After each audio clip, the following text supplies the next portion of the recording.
fix their IRS problems. We have over 1,000 5-star reviews on Google and an A+ with the Better Business Bureau. You don't need to be afraid of the IRS any longer. End your tax nightmare today by visiting us online at TRA.com or call 800-575-9754. That's 800-575-9754. Tax Relief Advocates. Real solutions for real people. Must qualify for enrollment. Results may vary.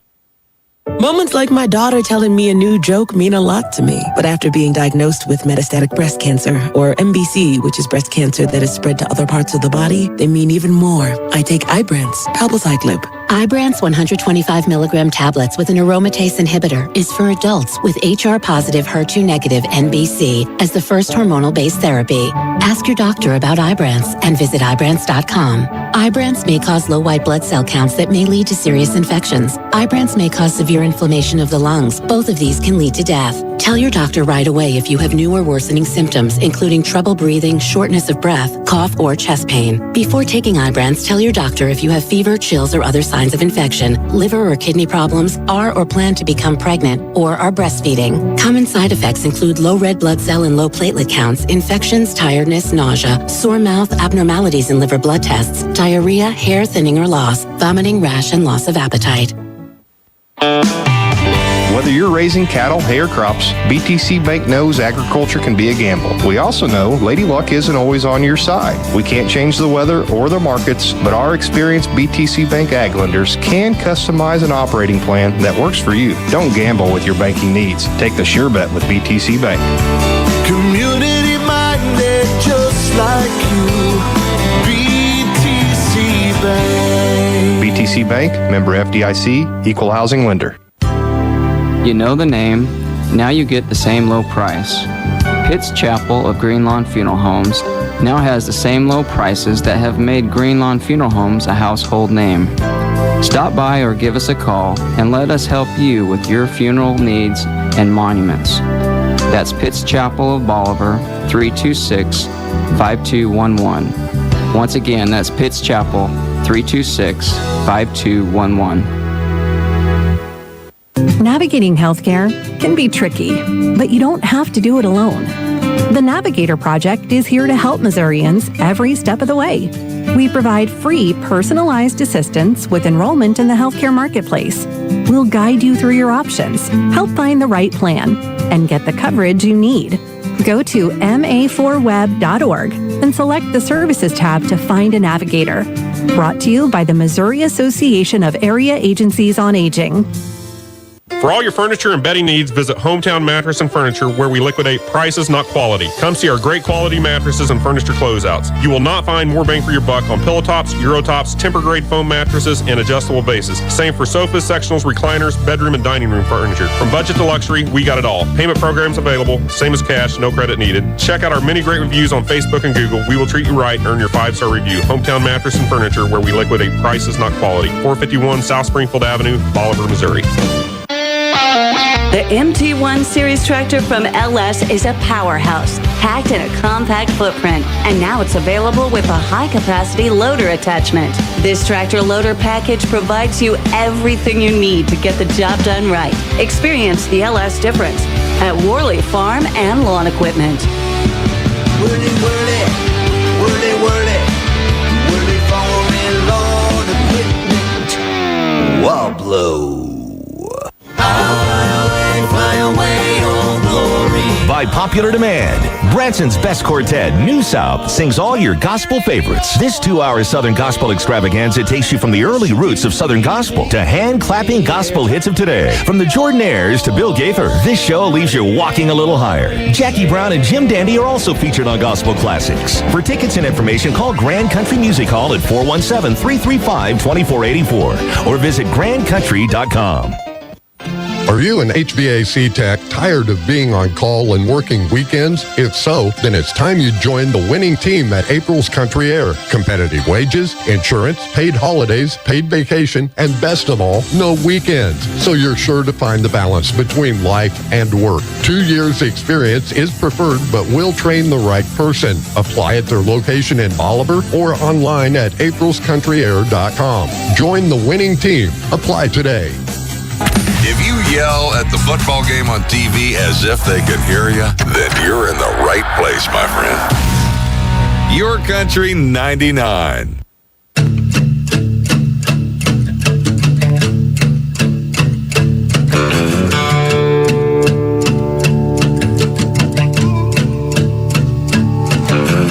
Lazy yellow moon coming up tonight, shining through the trees. Crickets are singing and lightning bugs are floating on the breeze. Baby, get ready.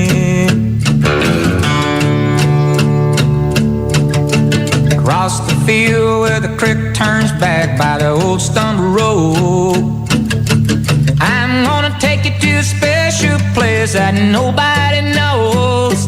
Baby, get ready.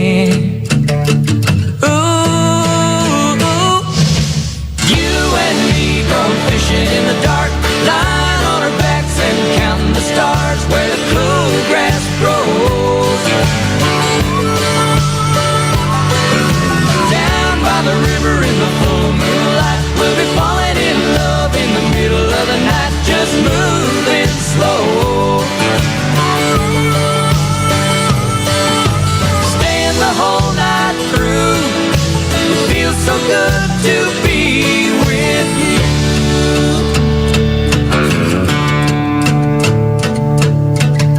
Spring is almost over and the summer's coming, the days are getting long.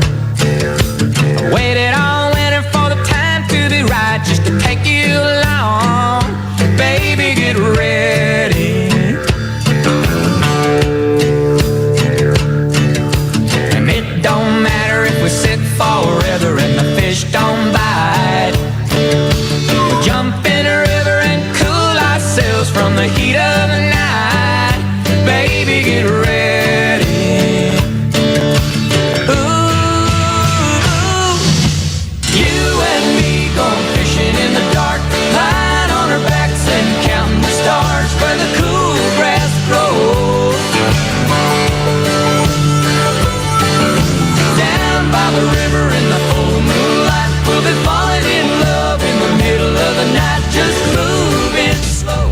This Bolivar Liberators sports broadcast is made possible by these great sponsors. Be sure to tell them how much you appreciate their sponsorship of Liberator Athletics and support of our kids. These sponsors are Butler Funeral Home, celebrating life for your family. Butler Funeral Home. Shelter Insurance. Visit Craig Lehman about a free insurance review. Shelter Insurance. Midmo Bank, a better way to bank. Midmo Bank. Precision Small Engine. Bolivar's go-to small engine shop. Precision Small Engine. Schuff Furniture. Delivering quality since 1955. Schuff Furniture. Oak Star Bank. Come see the difference a hometown bank can make. Oak Star Bank. Bill Grant Ford. It's better in Bolivar. Bill Grant Ford. Hobby Time Motorsports. Come see what you've been missing. Firearms, fishing, ATVs, UTVs, and motorcycles, and all things outdoors. Hobby Time Motorsports. Animal Care Clinic. Caring for your pets like their family. Animal Care Clinic. Southwest Sewer and Septic. They make the dirty work easy. Southwest Sewer and Septic. CNC Farm and Home. Home of the Answer Man. CNC Farm and Home. Warwick Electric. Plug into your number one electrical source. Warwick Electric. Citizens Memorial Hospital. We have the services your family needs to be healthy. Citizens Memorial Hospital. Hometown Mattress and Furniture. Still making sleep great. Atterbury's MFA Tire. The right tire at the right price. Atterbury's MFA Tire. Doak Propane. Serving Southwest Missouri since 1981. Doak Propane. Quarrel Supply Company. Bolivar's Kubota dealer. Quarrel Supply Company. State Farm. Contact Diana Andrews for a free quote. State Farm. B-Town Custom Apparel. Get your Liberator Sports custom apparel here. B-Town Custom Apparel. Hubbard Realty. Because buying and selling is not something you do every day. Hubbard Realty. Douglas Hahn Heidemann. They know the art of winning. Douglas Hahn Heidemann. Kathy's Pasta. Authentic Italian dishes. Come join the family. Kathy's Pasta. McCarthy Drilling.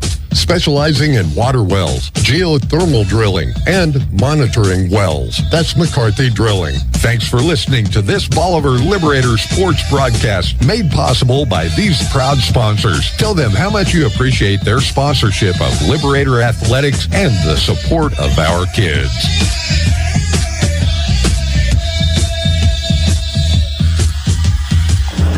Hello, everyone. Welcome to Shoemate Stadium on the campus of Hillcrest High School here on the north side of Springfield. Matt Hindenburg here along with Sutton Medley. We'll be bringing you all the action live from Shoemate Stadium.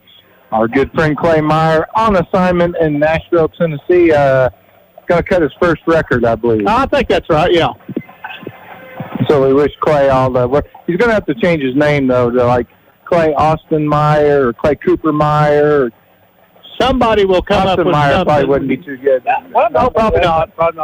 Clay Cooper Meyer sounds pretty good. That's not bad. He bought a cowboy hat this year, and now he's in Nashville, and we're going to have to change the name to Clay Cooper Meyer, and next thing you know, he'll be on the big stage. So hopefully he's having a good time. We look forward to a great one here tonight, as it is the 3-3 Liberators taking on the 1-5 Hillcrest Hornets in an Ozark Conference showdown. And, Sutton, we've been here several times, a great facility, and they've got athletes, and you better come to play. Absolutely, and not only a great facility, they've upgraded a little bit since we were here last. They've got a fantastic scoreboard down at the end. Band came out, did the national anthem with the honor guard. Looks like they had some redo on the turf, too. Absolutely, it looks great. And, you got to stay in this thing. You got to stay in the ball game with them because they've got some athletes. And it is senior night, a big crowd here tonight for the game for Hillcrest. Not very many across the way for the Liberators, but they will be loud and proud, I am sure. As we mentioned, Bolivar 3-3 on the season, and they average 20.5 points per game, giving up 23.7.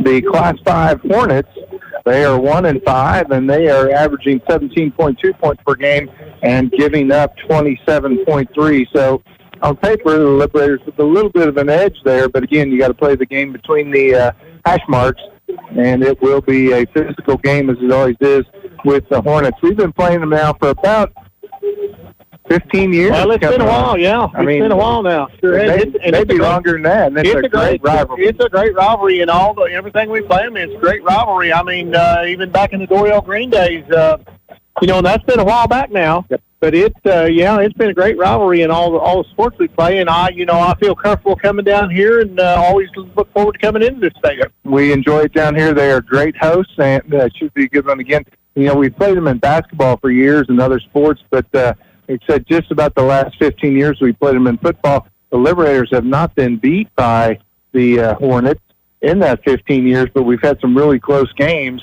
And we've seen some really good players. Doriel Green Beckham, obviously the number one recruit in the country at the time he was here. We've seen him. And, again, should be a good one here tonight between the Liberators and the Hornets. As we look at conference play and district play, the Liberators with a big victory, upset victory over West Plains last week in Sutton. They played about as complete a game as you could.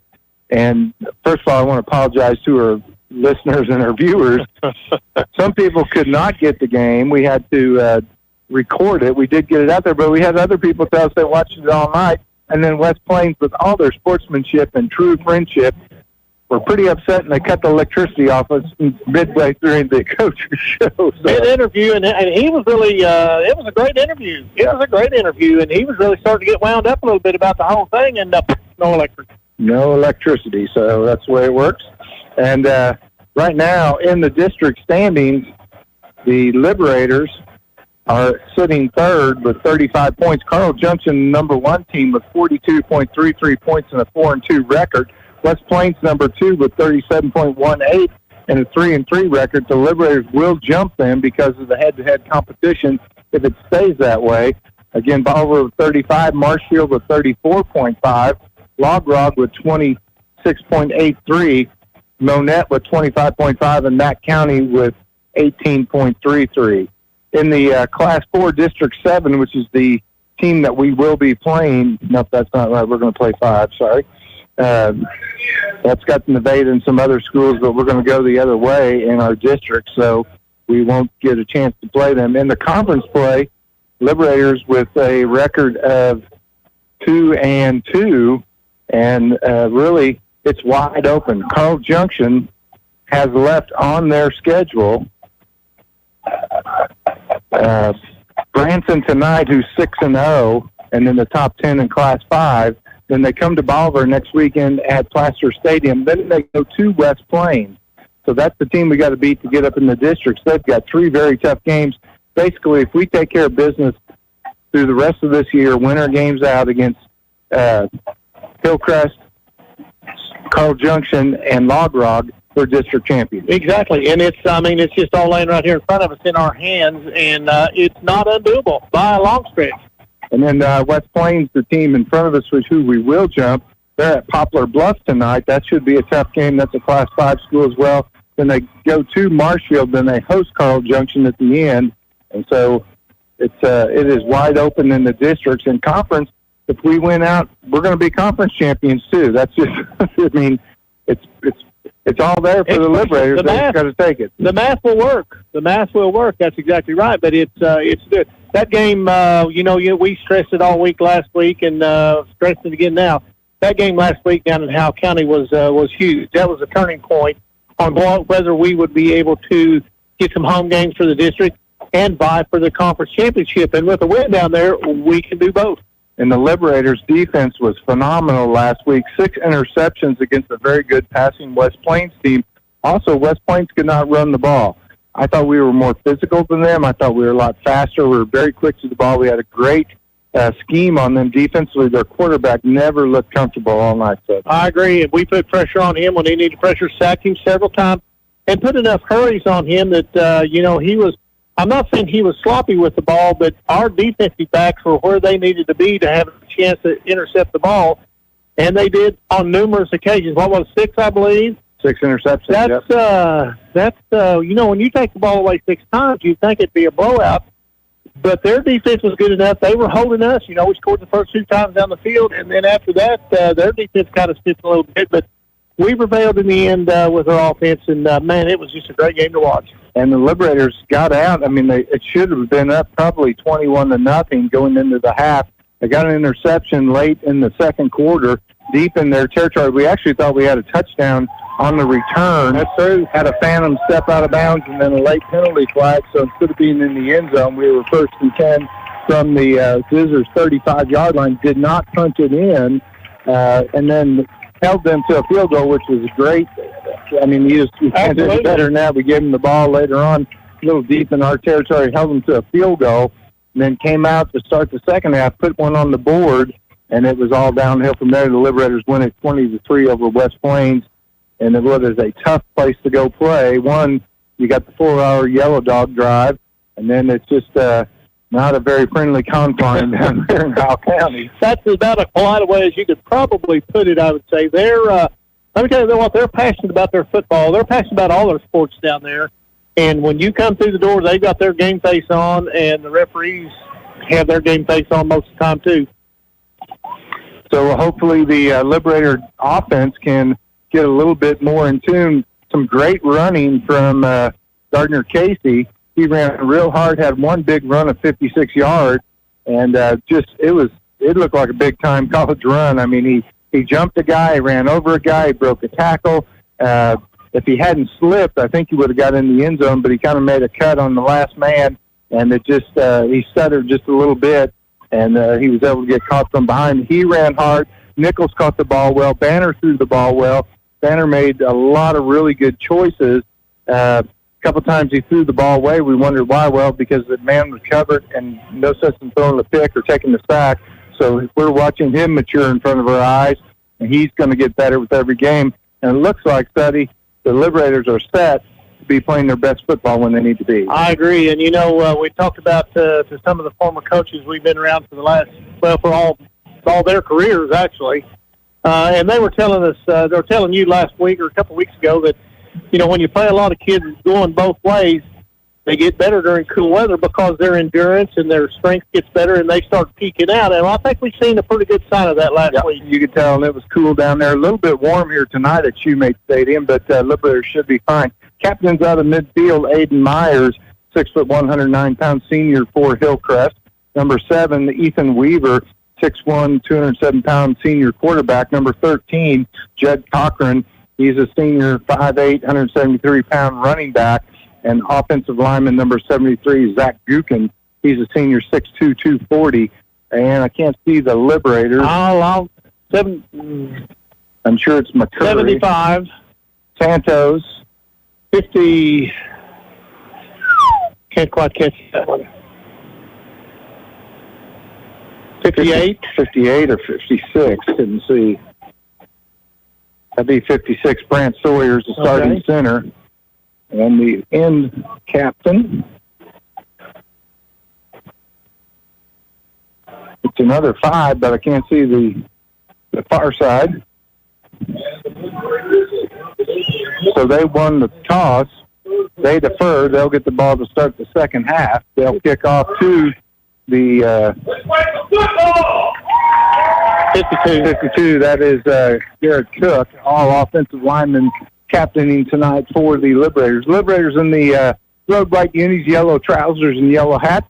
Hillcrest in the blue home uniforms with the gray numerals. And that's not really gray. That's a silver helmet. That is silver. It's shiny. So we're getting ready to start this thing off with the Liberators kicking off to the Hornets.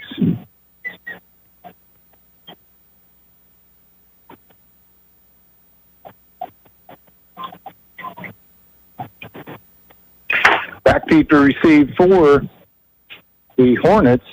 It will be Jerron Ryle. He's a senior, 6 foot, 160-pounder. Also back there, Kenyon Clay. He is a freshman, 5'4", 109. He is a water bug now. He's tiny. I'll bet you he can move around a little bit. Burke will tee it up midfield at the 40. He'll be kicking from the south to the north here at Shoemate Stadium. That would be right to left on your radio dial. No wind to speak of, and no rain to speak of. And it's cooling down pretty nice. We had one cool night here that was kind of misty, but we've had pretty good weather when we've been here. Absolutely. Good return backs on their own 5-yard line. I'm sure Burke will kick this out unless he decides to pooch. He does pooch to the far sideline. It's fielded at the 23-yard line, cuts across the middle, and brought down from behind at the 24. And a great open field tackle from behind. I couldn't see who made the stop. I believe that was Connor Neal or Maddox Neesmith. So it'll be 1st and 10 from their own 24 for the Hornets to start this drive. Number 4, that is Neesmith. They're going to spot him at the 25, a pretty good spot. A 2-yard return on the pooch kick.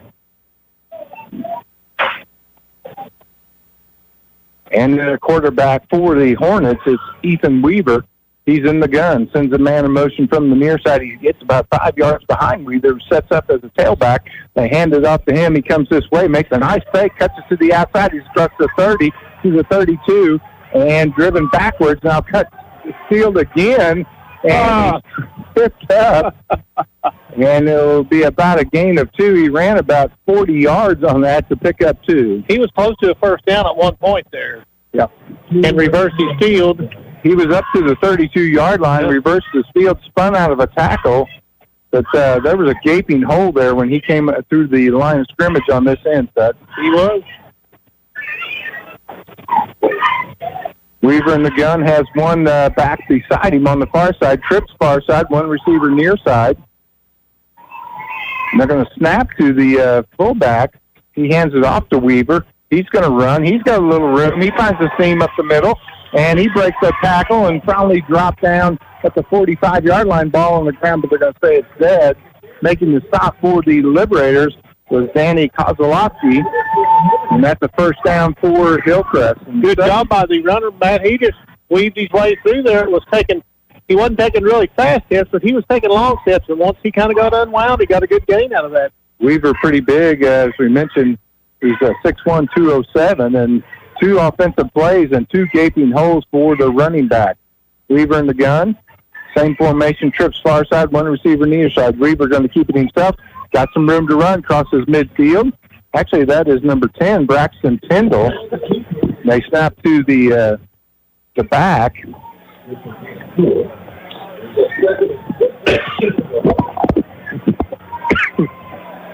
So they're at the 49 of the Liberators, looking at a second down and 6.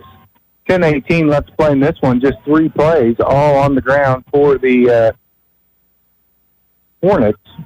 Braxton Tyndall in. They're going to snap to him. He throws over in the far flats, has his man. He's immediately dropped the loss of 1 on the play. Good coverage there by the Liberators. McCurry on the stop for Bolivar. And that's the only receiver he looked at, Matt. When he got the snap, he just fired it over there as quick as he can. Defense reacted quickly to it. We had 2 tacklers over there that did the job. So they started with Ethan Weaver, the big, tall quarterback. Then they go down to Braxton Tyndall, who's a thicker kid and smaller.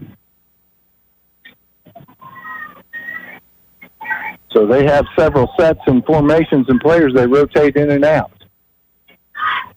And Tyndall going to keep it this time. He runs into a big pile but fights forward, picks up probably 2 yards on the play.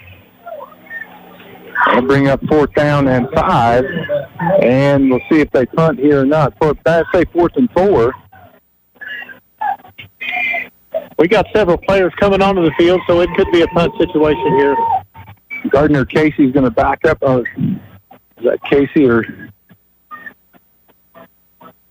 Yeah, that doesn't look like a punt formation. Nope, they're going to go for it. Okay, here we go. Quarterback in the shotgun, back beside him, 2 receivers near side, 1 far side, and they try and get the Liberators to jump off sides. They don't. 5 on the play clock. Now Tyndall steps back, takes the snap, looks to throw, throws across the middle, in and out of the hands of the intended receiver. That was Aiden Myers that falls incomplete, and Bolivar takes over on downs, 1st and 10 from their own 46-yard line. Okay, the defense kind of stiffened its back a little bit there and did the job that last 2 or 3 plays. Very good. Well, the first 2 plays were not looking very good for the Bolivar defense, as the defensive line was being handled by the front line of the Hornets, but then they got it under control. Banner will be in the gun. Beside him will be Casey. Here on the near side is going to be Jackson. 1 man far out on the far side, man in the slot. Jackson goes in motion near side to far side. They throw, and in and out of the hands of the intended receiver, McCurry, and it falls incomplete. That would have been about a 5 or 6 yard pickup at the least. But that's a tough throw, and we had a defender get pretty close to that one, too. Banner has them zip on it. 2nd down and 10, 8:32 left to play here in the first quarter. This time Jackson the up back on the far side, 1 receiver near side. McCurry the up back on the near side. And the handoff to Gardner Casey. He continues with his tough running as he picks up 6 yards, bringing up a 3rd down and 4 for the Liberators.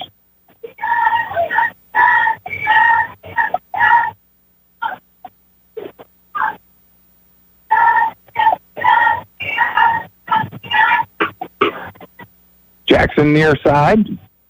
McCurry far side. Out to the slot is Nichols. Gardner Casey in the backfield. Banner hands it off to him. He runs into a brick wall, fights, but he's not going to get much. Maybe a yard. Now to bring up a 4th and 4 situation. And we'll see if the Liberators want to punt. I would imagine they will at this point. And they will bring Burke out to kick. Going back to return the kick for the Hornets will be Jamarian Rao. He's going to be standing on his own 15-yard line. Burke's going to be standing on his own 38. If you get him to jump here, you get the 1st down. Good snap. Burke drops the ball, though, and he has to throw it loose. Picked up by Hillcrest, and they're going to take that one to the house. Picking up the loose ball and running for the touchdown, Aiden Myers. And Hillcrest gets on the board first with 7:11 left in the first quarter on the scoop and score of 38 yards. Ooh, unfortunate there for the Liberators. Very nice scoop by the Hillcrest Hornets. They were coming strong, and ball bounced up just about right to pick up and score. So Hillcrest starts out on top. So Aiden Myers with the 38-yard pickup on the fumble makes it a 6-0 ball game. And then to kick the extra point for the Hornets. And it's up and good. Okay. Kicking for the Hornets is Judd Cochran. Isn't he a basketball player? That name sounds familiar. I think he's too many years, too many names. I couldn't tell you right off. If I could see his face and he's got a pair of sneakers on, I could probably tell you. But so the Hornets draw first blood, and as we talked about putting the throttle down, you can't let them get up big and get going, get momentum.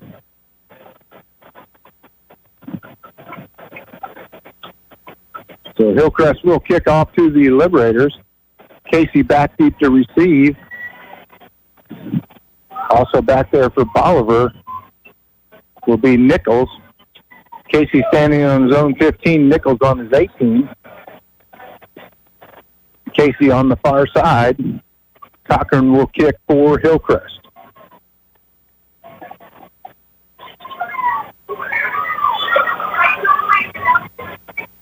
Odd formation. They have 3 people almost on the line of scrimmage on each side and 5 in the middle. And it's a short pooch kick. It's going to be picked up by Nichols. He drops it, finally gets the handle, and he's going to get a return of about 5 yards, still fighting, finally driven out of bounds at the 23-yard line.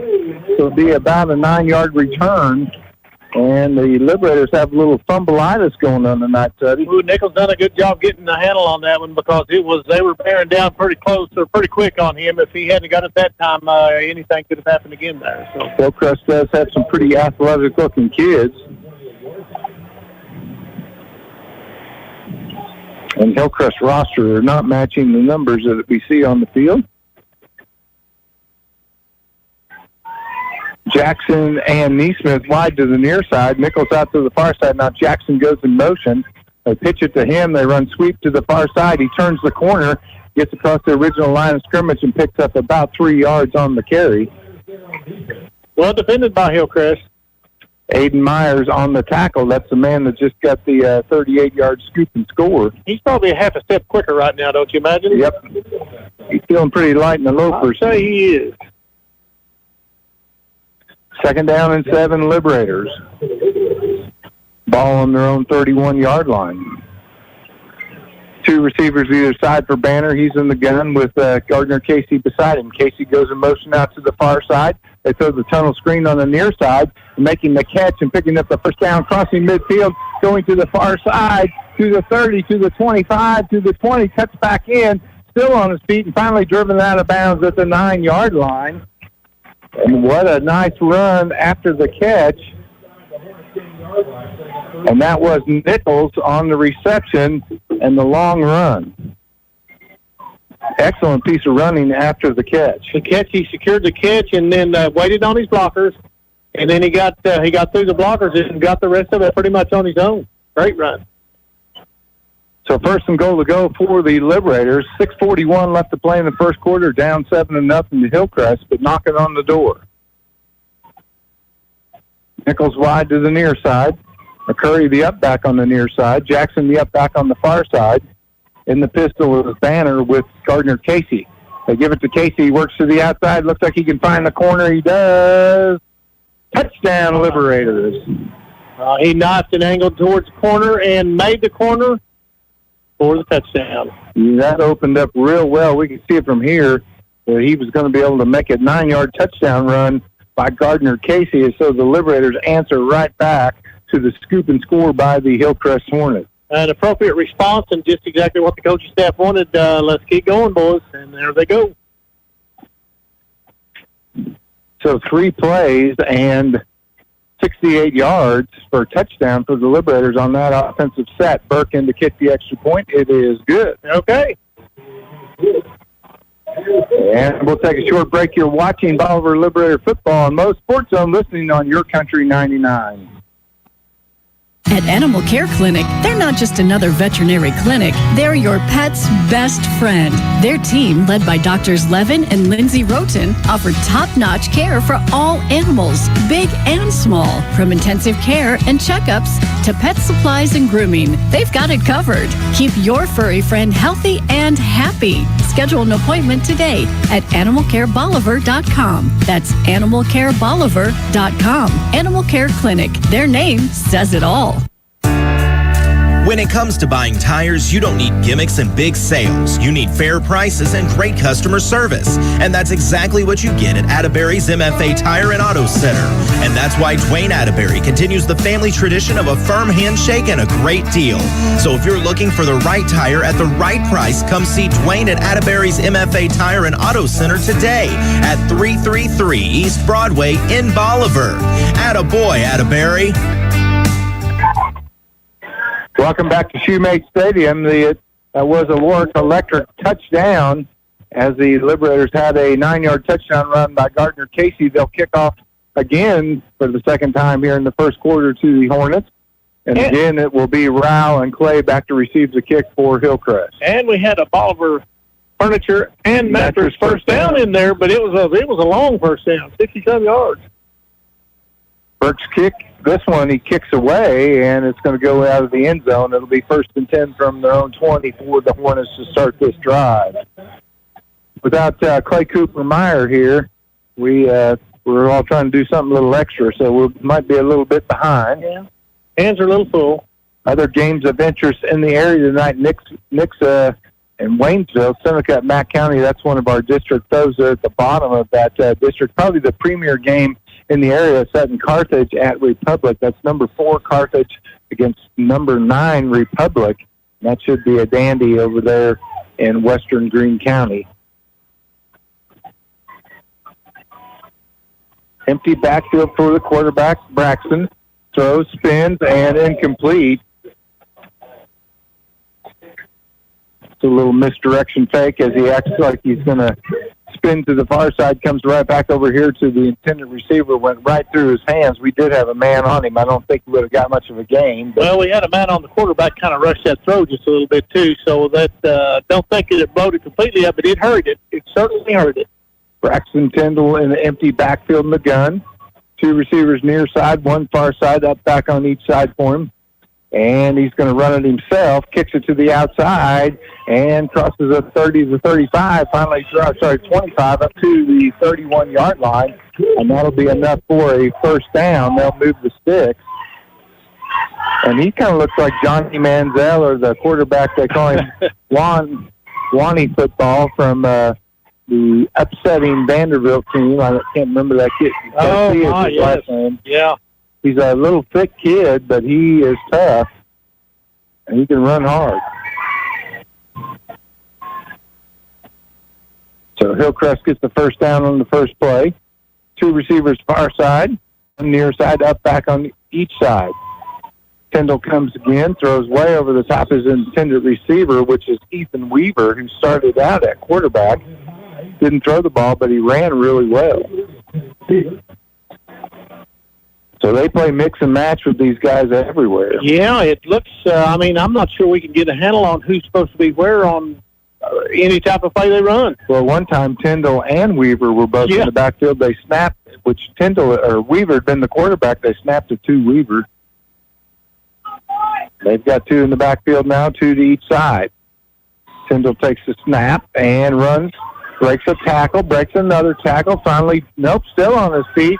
Finally drops at the 40-yard line. It'll be a 9-yard pickup for the 5'11", 180-pound senior quarterback.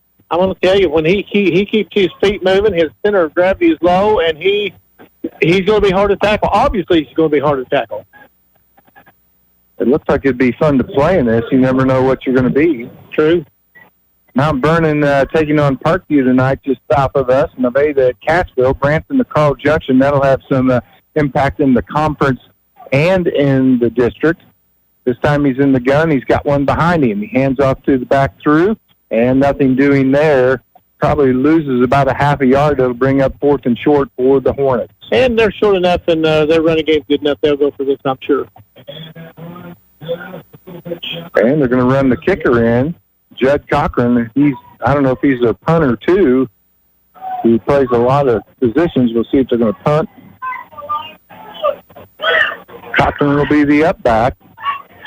It will be Tyndall in the empty backfield. Now he backs up like he may kick. And it's going to be a pooch kick.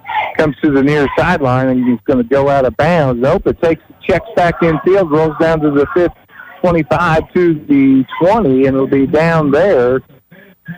And Liberators will take over 1st and 10 from their own 20, forcing the punt after the Hornets picked up 1 first down on that drive. Very effective play there with a good roll. Got a really good bounce on that, but he just stepped back about 3 or 4 steps, Matt, and got a quick kickoff, and, man, that's a tool. That ball looked like it was going to go out of bounds for sure. It checked up and rolled back inward and got about another 15 yards on the roll. So Bolivar will have 80 yards against pay dirt here. 4:13 left in the first, tied 7-7 with the Hornets. One receiver out to the far side, that's Nichols. Man in the slot on the far side. One receiver near side, that's Neesmith. Jackson, the up back on the near side. Banner from the gun. Casey beside him. Takes the snap, rolls to the far side, throws. And I don't know where he was throwing that one to, but it goes incomplete. Couldn't tell. It was between 2 receivers that were about 10 yards on either side. And I don't know if somebody didn't run the right route or got held up. But it'll be 2nd down and 10 for the Liberators. Ava at Thayer, big game in the South Central Association. Glendale at Ozark, Neosho at Joplin, Lebanon at Kickapoo, an old OC matchup. Weed Spring at Fair Grove, Marshfield at Logan Rogersville, Lamar at Monette. That's could have district impacts for us. They hand it off to Gardner Casey. He dances around, drives forward, and he picks up about 4 tough yards. And a good job up front by the defensive unit for the Hornets, Sutton. Yeah, they're getting, I wouldn't say they're pushing ours back, but they're stabilizing them pretty well at this point. In West Plains traveling to Poplar Bluff, Hickman at Camdenton. 3rd down and 8 for the Liberators. 2 receivers wide to either side for Banner. He's in the gun. Casey beside him. 4-man front for the Hornets. They throw a little bubble screen, and making the grab is Nichols. And he cuts across to the center, picks up maybe 2 yards.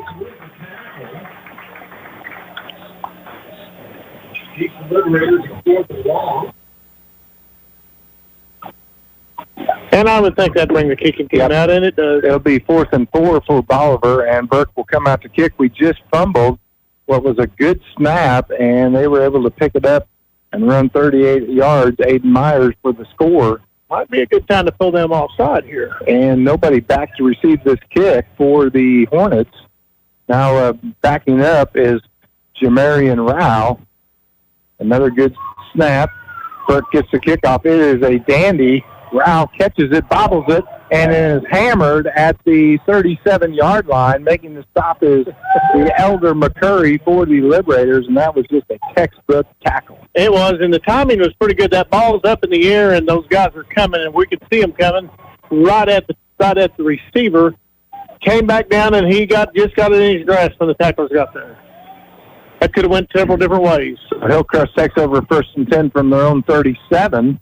2:39 remaining in the first quarter. We're knotted at 7 here in the Ozark Mountain Conference Showdown between the Northsiders of Hillcrest and the Bolivar Liberators. Braxton Tyndall in at quarterback. Has a back beside him. 3 receivers far side, 1 near side for the senior. Takes the snap. Throws a little quick screen. It was tipped by the Liberators and caught by Aiden Myers. And that went through the hands. I mean, that looked like a pick for sure. And somehow Aiden Myers was able to grab it, and he'll pick up about 2 yards on that catch. Good defense, and he got those hands up, Matt. You got to get those hands up, and he did. Lucky for that was a reception. Yeah, they're lucky it wasn't an interception. Exactly. I believe that there's a penalty flag on the play, though. It's going to be illegal procedure. So they'll move him back 5 yards, and they'll bring up 1st and 15.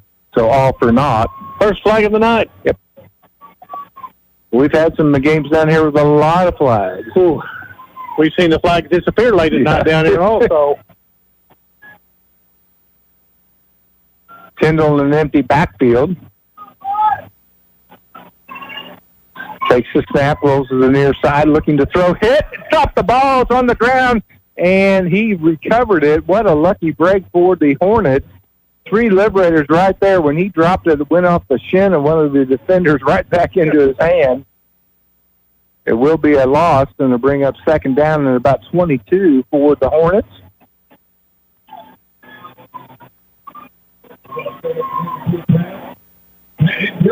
And they say incomplete pass. Yeah. So they'll take it back to the root. That was not a pass. No. He had the ball up above his head, but he wasn't. His arm hadn't gone forward. He got hit and fumbled the ball, and it went off the leg of one of the Liberators right back to him. Big break there for the Hornets. So second down and 15 instead of second down and 22. Tyndall takes the snap, drops back looking to throw, comes to the near side, throws a little bubble in the middle, making the catch and breaking the tackle and getting up to the 45-yard line is Jordan Tyndall. Don't know if that's a brother or not. They're both seniors. One 5'11" and 181, one 5'9" and 187. Good game, about 13 yards on that play. Brings it very manageable for 3rd and 3. The Liberators had him tackled as soon as he made the catch, but they're going to have to wrap up and hit hard here against these Hornets tonight because they seem ready to play. Braxton Tyndall in an empty backfield, 2 receivers far side, up back on each side, a receiver on the near side, rolls out to the far side on the snap under some pressure, avoids the sack, now cuts it across midfield, across the 40 to the 45, crosses midfield to the 45-40, 35-30, and finally driven out of bounds at the 25-yard line. And a big play by Braxton Tyndall to put the Hornets into Liberator territory. And they're not moving the chains. We've got for that long a hold would, holding on Hillcrest. Yeah. So where is the flag? We do have an injured player down for the Hornets as well. Looked like it was a block in the back. It's what he called the line is, or the flag is now at the 36, right around the 36. The player down for the Hornets, Clayton Ehorn. He's a junior, 5'11", 158-pound wide receiver. So they'll move that ball back to the 46. Well, no, that'd be a 15-yarder block. I think it'll be a 10. Still result in a first down. For them, yeah. They'll start off with the ball on the 45. 45, so 1st and 10 from the Liberator 45. That was a near sack, 25-yard play. They had him about 15 yards deep. He got out of it. And then had another shot at him coming back, but he found a hole and scrambled through it. Well, I'll tell you what, they're running hard now. They are running hard. Braxton Tyndall in the backfield has a back on his near side. One receiver wide to either side, 2 up backs on the far side.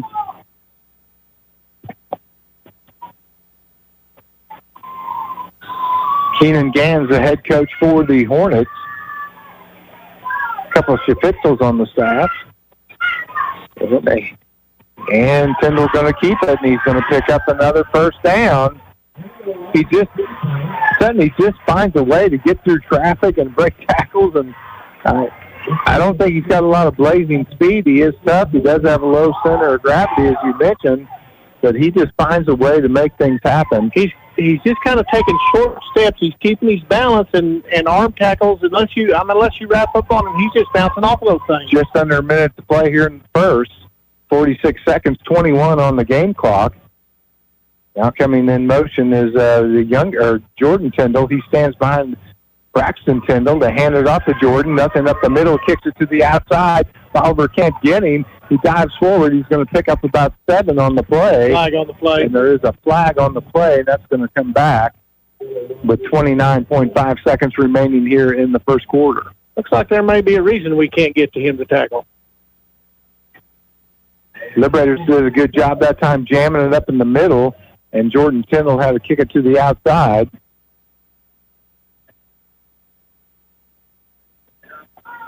Then we had a missed tackle on the outside. We had a man there, couldn't get him, but they're going to mark it back from the original line of scrimmage, 10 yards. So it'll be first down now and 20 from the Liberator 45-yard line.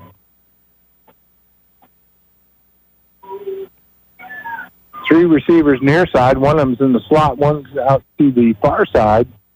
Both Tyndalls in the backfield. And Braxton takes the snap. He's going to run and breaks one tackle, gets up to about the 41-yard line. It'll be a gain of 4 on the play for the senior quarterback. And that will end the first quarter. We're going to take a short break here watching Bolivar Liberator football, MoSportsZone, and listening on Your Country 99. Mr. Google wants you to think you can fix your car on the internet. If you can just figure out what's wrong without talking to those greedy dealers, you'll save lots of money. At Bill Grant Ford, our appointment book fills every week with people who started on Google. And you might be surprised to know the labor rate in our shop is not the highest in town. What we can do for you is bring experience and training to a world filled with internet noise. We encourage you to be informed when it comes to maintaining your vehicle. And when your vehicle starts asking for help, see why it's better in Bolivar at Bill Grant Ford. Hey Liberator fans, get your Liberator sports gear at B-Town Custom Apparel, your official Liberator sports boutique. Need t-shirts, vests, uniforms, hats, or promotional products for your business? They've got it all with customized screen printing, embroidery logo development, fundraising, and promotional items. Their talented graphic designers create unique designs just for you. Visit them online at btowncustomapparel.com. Also see them for your sign needs and UPS shipping. B-Town Custom Apparel, proud sponsors of Liberator Sports. Welcome back to Shoemade Stadium, the start of the second quarter. Hillcrest has the ball on the Liberator 41-yard line, looking at the second down and 7. They throw a little pass on the far side, incomplete, short to the intended receiver, Jamarian Ryle, and that'll bring up a third down and 16 for the Hornets. Had two receivers over there and a defender where that ball was thrown. So big play here for the Liberator defense. Need to hold them here, keep them in a long situation. I'm going to say that Braxton Tyndall may run the ball. So I've got an idea he'll go right or left here. Both Tyndalls in the backfield, two receivers either side. Takes the snap, looking to throw, goes across the middle, has his man, and he makes the grab. That's the tight end, Aiden Myers. Good job by the defense. They kept him short of the first down marker. Looks like it's going to be about 4th and 3. And I'm sure the Hornets will go for it here at 4th and 3. Ball spotted on the Liberator 28-yard line.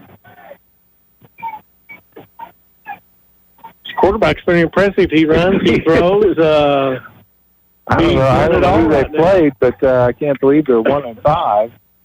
Unless maybe he was not in the injured or something. Liberator showing blitz, and they are able to sack him for a 2-yard loss. And that should give the Liberators the ball back on down. Yep. And they had him for about a 3-yard loss, but the Liberators get the ball back on possessions as they were able to sack Braxton Tyndall. They'll take over 1st and 10 from their own 30 with 11:11 left to play here in the second quarter, knotted at 7. Looked like we shot both gaps there, and there just wasn't anywhere for him to go. And once we made contact, we slowed him up enough. We wrapped and tackled, and Liberators ball.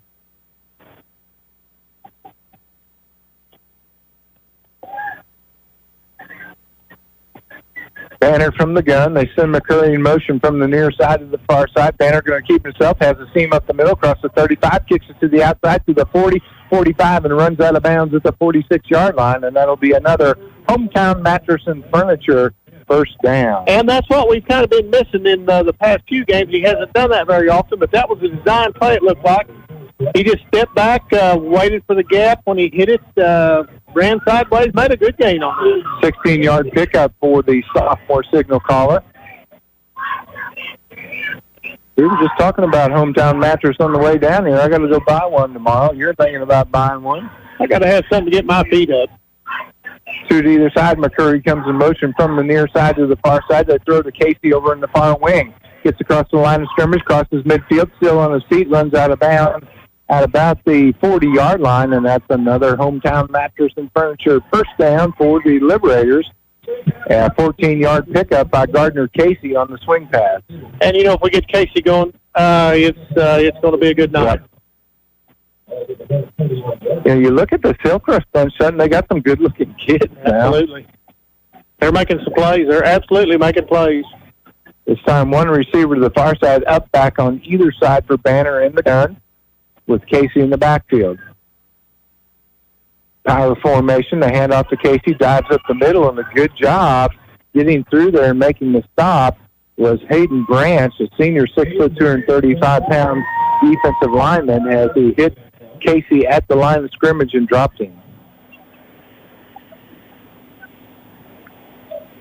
So 2nd and 10 for Bolivar. 10:37 left to play in the first half. Still a 7-7 ball game. Hillcrest scored on the 38-yard scoop and scored. Liberators scored on a 9-yard touchdown jaunt by Gardner Casey. Jackson comes in motion from the far side to the near side. And Banner on a straight quarterback draw. We got a penalty flag. It'll be a loss of 2 on the play. We'll see what the penalty flag is, though, Suddy. It came from the near side over here and was from the outside. There were 2 defenders and 2 Liberators over here. Holding on Bolivar. Holding on the Liberators. So that'll move them back 10 yards from the flag, which is sitting on the 37. They'll take it back into their own territory to the 49.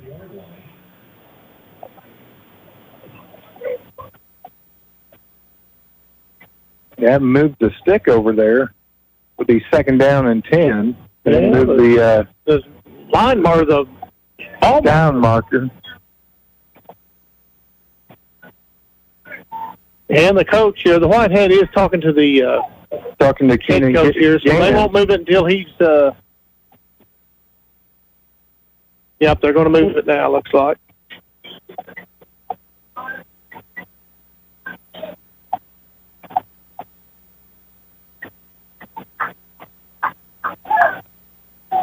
So they move down 2nd down and 20.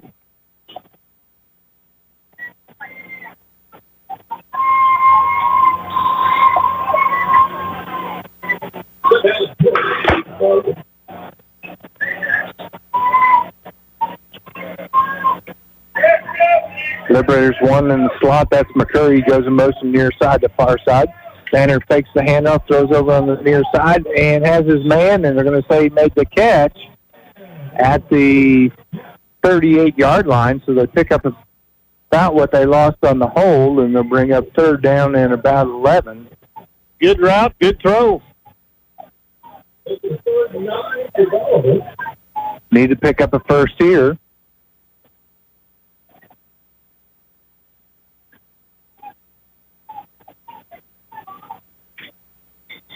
Keep this drive going. 9:30 left in the second quarter here on what's been a pretty fun game to watch so far. Very good game. 7 on the play clock. Going to have to get this off. Banner takes the snap, hands off to Casey, sits behind the line of scrimmage, breaks one there, dives forward, and gets across to the 40-yard line. That'll bring up 4th and long for Bolivar. And I don't know. I think here, Sutton, you might just go for it. I do too. It appears to me that Hillcrest is well aware of Casey coming up the side, coming up the middle, and they are keen on that right now. He's not getting much place room there. It looks like they did run the punt team out. Burke comes out the kick. Now, one thing I can tell you, Burke is an athlete. He could run the ball. He has speed. Back deep to receive for the Hornets is Jamarian Rao. He's standing on his own 5-yard line. Burke gets the kick off. It's a high kick. It's going to bounce at the 15. Now comes backwards and is down right at the 15-yard line. Down in the ball for the Liberators. was Connor Neal. So Hillcrest takes over 1st and 10 from their own 15 with 8:26 remaining in the first half. It's a 7-7 ball game here at Shoemate Stadium. A little bit bigger crowd, probably about 150 here from Bolivar. I'd say. Make the short roadie. And really, this is about our easiest road game we have. No doubt. You don't have to get into the Springfield traffic. No doubt. Parkview probably only another 5 miles, but probably takes another 20 minutes to get there. Both Tyndalls in the backfield. Trips to the far side, one near side, the handoff to Tyndall, the running back Tyndall, and he picks up maybe a yard on that carry. This has got to seem like a no-event defensive scheme we're watching here after last week. Yep. But the defense is doing a great job. They have not given up a touchdown. They came on a scoop and score on a punt attempt for the Liberators. And they seem to be finding their stride. Again, 3 to the far side for Tyndall, 1 to the near side, his brother in the backfield with him. Takes the snap, and now rolls to the near side, throws the ball, and it's caught, and across the 25, dropped at the 28-yard line. Mikey Lee with the catch for the Hornets, and that'll move the sticks. Good job by the quarterback there, Matt. He rolled out and just waited, played develop, waited for the defense to move a little bit, made the pass, good pickup. You know, that play was so odd. He took the snap and almost stopped like the whistle blown or something. Then he took a step forward like he was going to run, then threw the ball to Mikey Lee. Empty backfield, and the near side back comes in motion or wing. It's a reverse to the far side, and they're going to lose a yard on that one. Carrying the rock for Hillcrest, Jip Cochran. And that'll bring up 2nd down and 11 for the Hornets. Everybody stayed at home over on that side. We had pursuits from the backside. That's the way you want to play that.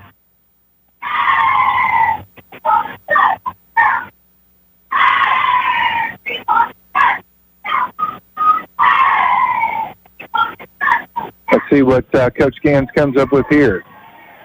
2 to the near side, 1 to the far side. Now the running back, Tyndall, gets behind his brother, about 3 yards deep. Long snap count. They hand it off to the running back, and he picks up maybe a yard, 3rd and 10. Good job, Liberator defense there.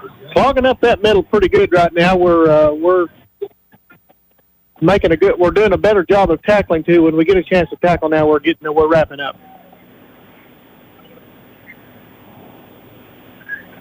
Some substitutions up front for the Liberators. Trips near side for Tyndall. 1 receiver far side. He's way over almost on the out of bounds line. And the Liberators jump off sides, and that'll give them 5 yards. It'll bring up 3rd down now and 4 for the Hornets. No need for that.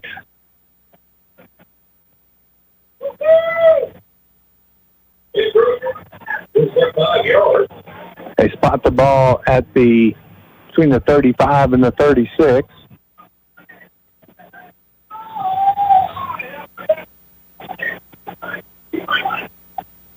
Hillcrest kind of not knowing what they wanted to do here. 15 on the play clock.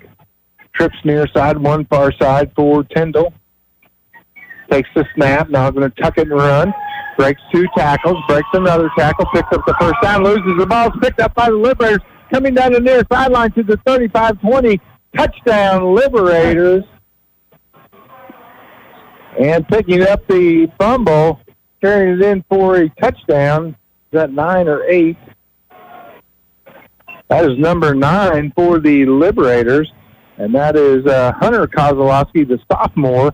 So Bolivar takes the lead on a scoop and score. That's 2 of them, both from about 38 yards, Seth. Number 8 with the dunk over there, by the way. Number 8? Okay, that is the elder Kozlowski, Danny. And Birkin to kick the extra point. Gardner Casey to hold. Snaps back, it's good. The ball's down, it's up, and it is good. 14-0 lead in favor of the Liberators after a 38-yard scoop and score for Bolivar with 5:41 remaining here in the first half. We're going to take it back to the studio. You're watching Bolivar Liberator football on MoSportsZone, listening on Your Country 99. They've gone before us, they've taught us to live life to its fullest and to treat every moment as a precious treasure. Now it's time to celebrate their life. Hi, I'm Kyle with Butler Funeral Home, and we are committed to you and your family ensuring that every detail and personal wish is met for your loved one's funeral service so that you have time to reflect and celebrate the life. And with one of the largest chapels in Missouri, you can celebrate with plenty of friends and family. Celebrate life with Butler Funeral Home, located in Bolivar and Humansville, or online at butlerfuneralhome.com. Celebrate life with Butler. All clothing is arriving at C&C Farm and Home in Bolivar and Lebanon. Have a great selection of outwear by Bernie Apparel and Carhartt. Wood pellets by the bag, the ton, or pallets. Now's the time to improve your fencing. Barbed wire, T-posts, pipe gates, panel gates at C&C's everyday low prices. Have any questions for the Farm and Home? Well, the answer man at C&C Farm and Home in Bolivar and Lebanon has the answers for you. Hi, this is Donald with C&C Farm and Home Supply in Bolivar and Lebanon. If you have questions, we have the answers. CMH Orthopedic and Spine Center in Bolivar offers walk-in orthopedic care Monday through Friday, 9 a.m. to 4:30 p.m. Available to children and adults, the clinic provides non-emergent care for orthopedic injuries, such as fractures, dislocations, sport injuries, and shoulder, hip, and knee pain. No appointment is necessary. For more information, you can visit them on the web or call 417-777-2663. Welcome back to Shoemate Stadium after that Warwick Electric touchdown by Hunter Kozlowski. A short pooch kick goes out of bounds, and with the penalty, Hillcrest will have it 1st and 10 from their own 40 to start this drive. 5:41 remaining in the half. It's a 14-7 ball game in favor of the Liberators. Both Tyndall's in the backfield. Liberators showing blitz. They bring the house. They hand it off to the other one. He breaks the tackle, comes near side, gets boxed in there, and it just keeps going backwards. Finally run out of bounds as the loss of 7 on the play for the Hornets. Wow, we were all just an all-out blitz, and we were all over him, and he evaded us for, 10 seconds there probably? Wow. He probably ran 40 yards to lose 7. And it could have been a lot worse. It could have been a lot worse. They almost got to him about the time his brother handed him the ball, and we could have potentially been looking at another scoop and score. Both teams with 38-yard fumble recoveries for touchdowns. Trips to the near side for Tyndall. One receiver far side, his brother in the backfield with him from the gun. Liberators again showing blitz. They come, he throws, he gets the pass off, making the catch is Aiden Myers. He'll get up to the 38-yard line. Will be a gain of 6, but still a 3rd and 12 for the Hornets. Good job by Hillcrest, Matt Stain. The quarterback stood right there. He knew pressure was coming, and it was coming full bore, and he got the pass off in a pretty good game by the Hillcrest Hornets. And now Jordan Tyndall takes a seat. He'll be replaced by Mikey Lee, and they'll go probably to the empty backfield. And the Hornets look a little gassed right now. So they do look. Their step isn't quite as good as it was, and their body. There's a timeout. Coach probably noticed it also, would be my guess. Was that a drink timeout, or did Hillcrest cause a timeout? Hillcrest calls a timeout. We'll take a timeout as well. You're watching Bolivar Liberator football on MoSportsZone, listening on Your Country 99. CMH Orthopedic and Spine Center in Bolivar offers walk-in orthopedic care Monday through Friday, 9 a.m. to 4:30 p.m. Available to children and adults, the clinic provides non-emergent care for orthopedic injuries, such as fractures, dislocations, sport injuries, and shoulder, hip, and knee pain. No appointment is necessary. For more information, you can visit them on the web or call 417-777-2663. Welcome back to Shoemate. 5 minutes left here in the first half. Liberators up 14-7, and Hillcrest looking at a 3rd and 11 from their own 37-yard line. 2 receivers either side for Tyndall. Liberators show blitz, now back off, they throw. He has Mikey Lee. He's hit at the 45 and driven backwards. So that'll bring up 4th and about 6, and you've got to think they'll punt here, Sutton. They're pretty deep. You'd think they would. Now, they lined up a while ago with the quarterback in a position to run offense, and then he kicked it, but it looks like they're bringing the punt team out. Yep. Stay tuned for the Shelter Insurance halftime show. It'll be coming up shortly. We'll recap the scoring, talk about other events, sporting events going on with the Bolivar Liberator boys and girls teams. Gardner Casey back to receive the kick, standing on his own 25-yard line. Their punter on his own 30. It's a good snap. He gets the kick off. It's a beauty. Casey calls for the fair catch at the 24, and that's where Bolivar will take over 1st and 10 with 4:06 remaining.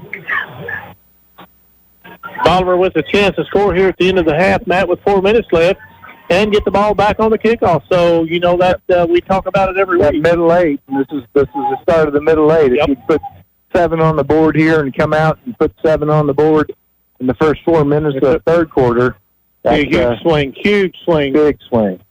Liberators need to matriculate down the field here. I'd take a quick one. 76 yards. I'd like to see us matriculate 76 yards and put 7 on the board and go in the half. Okay. But I'm greedy. I'll take a score any way we can get it. 2 receivers near side, 1 far side. Jackson up back on the far side, comes in motion to the near side. They pitch the ball to Casey. He gets the block from Jackson, kicks to the outside 30, 35, 40, 45, 50, runs over one there, and finally dropped at the 44-yard line of the Hillcrest Hornets. That's another hometown mattress and furniture first down for the Liberators. Good running by Casey, Matt. He got the corner. Once he secured the corner, he turned the Jets on and made a great gain out of it. His running style has changed immensely since the first 2 contests, or the first 3, and he's been running hard and showing some speed, Suddy. Yeah, he's a package. He's got the whole package. To the far side for Banner, one to the near side. McCurry, the up back on the near side, goes in motion to the far side. They pitch to Gardner Casey there. He gets the corner turned, picks up the first down plus some down the far sideline, finally knocked down at the 17-yard line, and another hometown mattress and furniture first down for Gardner Casey as he is starting to chew up some yards. Same play, other side. Went from near side the first play, far side the second play, picked up about the same amount of yardage. Looked pretty much identical in the mirror. And probably about 6 yards shorter on the second carry than the first one. But it is 1st and 10, 3:19 now left to play in the half. That's a little bit speedier than matriculation. Yeah, that is, I don't know what you call that. McCurry again in motion. And again, they run the pitch to Gardner Casey. They cover him, but he cuts it out, dives forward, picks up 5 yards. The last 2 were really tough. But the senior showing his bravado here on that one. He was stood up. He was stood up pretty hard on that last one and kept his balance somehow. Leaned forward to pick up another 2 yards. They're going to give him 3 yards on the carry. Must have had a knee down. 2nd down now and 7 for the Liberators. They're all looking at their wristbands. 2:30 left in the half. 14-7 ball game.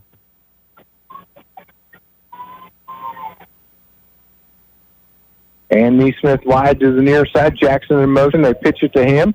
He tries to cut it upfield, has a little seam, crosses the 20, gets across the 15 down to the 10-yard line. And that is another hometown mattress and furniture first down for the Liberators. And now we're matriculating. Now we are matriculating. And we're keeping the ball in bounds, so the clock is running. We're at the 2-minute mark right now. Now all we got to do is make sure we punch it in. The most important part. Yep. Punch it in.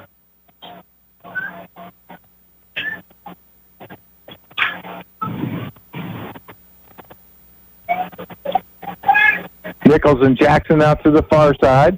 Neesmith to the near side. The up back is McCurry on the near side. Now Jackson comes in motion.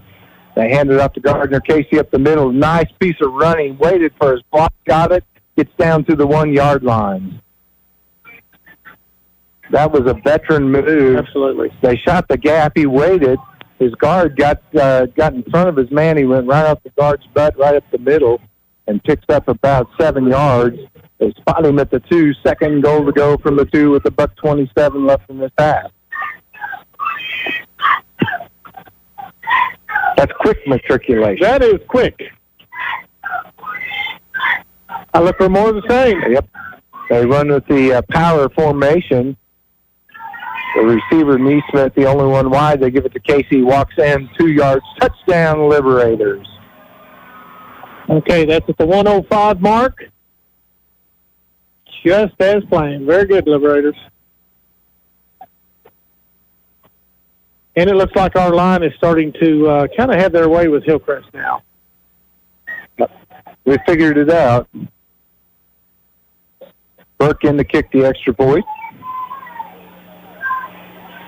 Casey to hold. Snaps back, the ball's down, the kick's up, looks good from here. The official says good. And it's a 21-0 lead in favor of the Liberators with 1:05 left to play here in the first half. We'll send it back to the studio. We'll be right back with the ensuing kickoff. You're watching Bolivar Liberator football, MoSportsZone, listening on Your Country 99. Since 1912, thousands of Southeast Missourians have turned to Douglas Hahn Heidemann for their legal needs. Specializing in personal injury, wrongful death, bankruptcy, business law, workers' compensation, and estate planning, they're here to fight for your rights. With decades of experience, their dedicated team delivers the results you deserve. When it matters most, Douglas Hahn Heidemann is the name to remember. For consultation, visit dhhlawfirm.com and let them put their expertise to work for you. Because at Douglas Hahn Heidemann, they know the art of winning. Who's keeping you toasty this winter? For more than 30 years, Jim and Roberta Doak have been keeping folks warm in Polk County. They offer propane delivery, new system installs, new and used propane tanks, bottled propane, and so much more. They deliver clean, affordable American propane in a fast, friendly, and courteous manner that you can depend on. If you're on the fence about what propane company to use this year, give them a call at 326-6111 or visit them just a block north of historic downtown Bolivar. Doak Propane, a proud sponsor of Liberator football. And welcome back to Shoemaker Stadium with the ensuing kickoff after the touchdown. Again, a pooch kick. It goes out of bounds. They must not want to kick to the Hornets, Sutton, because they have not tried. He kicked one out of the end zone. We kicked one out over his head. Yeah. He can't kick him out of the end zone, so I don't know why we're not trying that. Well, that was going the other way, and as I look at the little flags on the GoPro, Yeah, the little wind there is coming from the south, so, they probably thought about this quite a bit more than you and I have at this particular point. I have.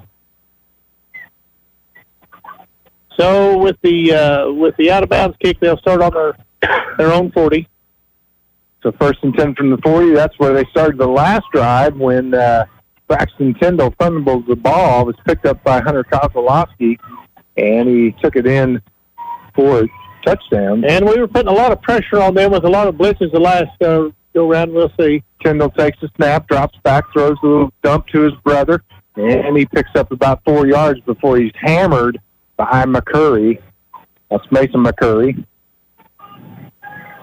And I think that's what you do when you're getting a lot of pressure put on you. You dump it off quick and try to get that big gainer up the middle, but it was played well by the Bolivar defense. Trips near side now for Tyndall. One receiver out to the far side. His brother in the backfield beside him, looking to throw. Now steps up in the pocket, and he's dropped. And I think he dropped the ball, but he fell on it. It'll be a loss of 3 on the play, and it'll bring up 3rd down and 10 with 30 seconds. And Hillcrest calls a timeout, and that's shocking because now they've got to pick up the 1st down. They're going to have to punt the ball because Bolivar will call a timeout, which Bolivar has 3 timeouts remaining. That's Hillcrest will have 1. Hillcrest obviously has something in the on the back burner here. They're wanting to run, Matt, or they would have just let that run on down. But that'll be okay. If we can get a stop here and call a timeout, we could get the ball back with 20-plus seconds on it. They give him a loss of 3, 3rd down and 9. Coach Gans breaks the huddle. Liberators still meeting.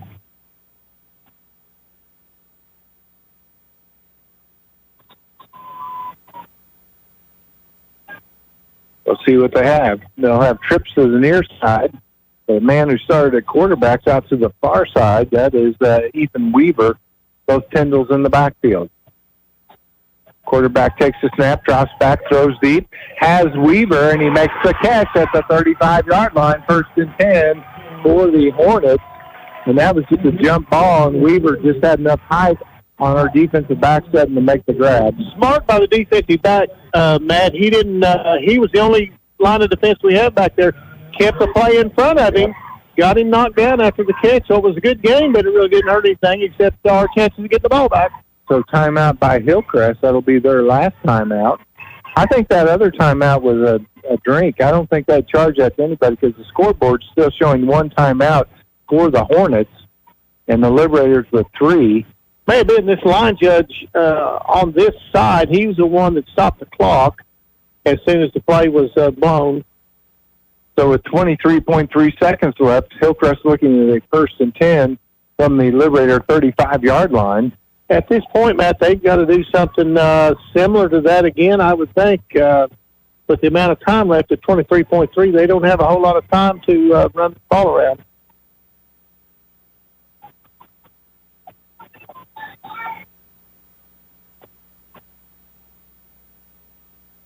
Two receivers either side for Tyndall, his brother in the backfield with him.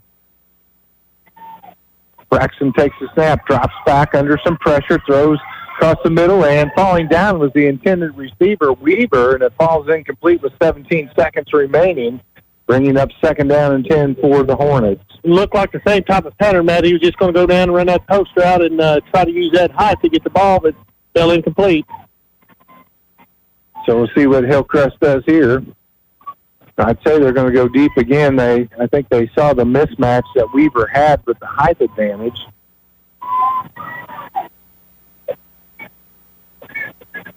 He'll be wide to the far side, trips to the near side. Both Tyndall's in the backfield. In the gun.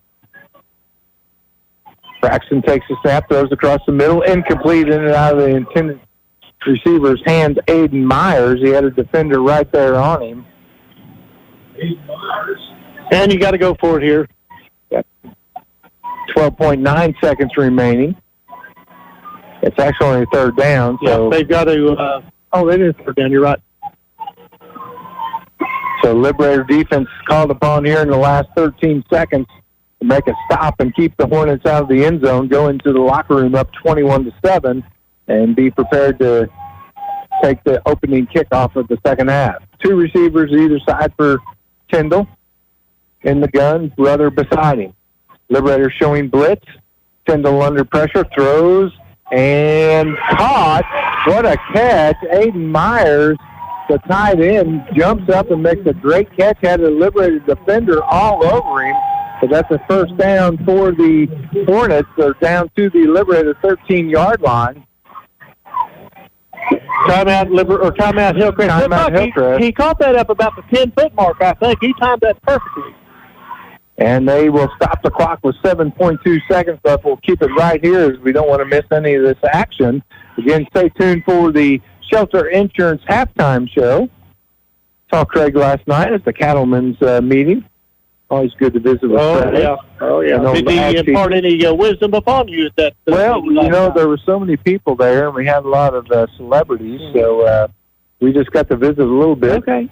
He did sit behind me at the table behind me. He got up and said, "Scoot in, I need to get behind you." And he said, "You wouldn't have been able to do that last year." I said, "You're right."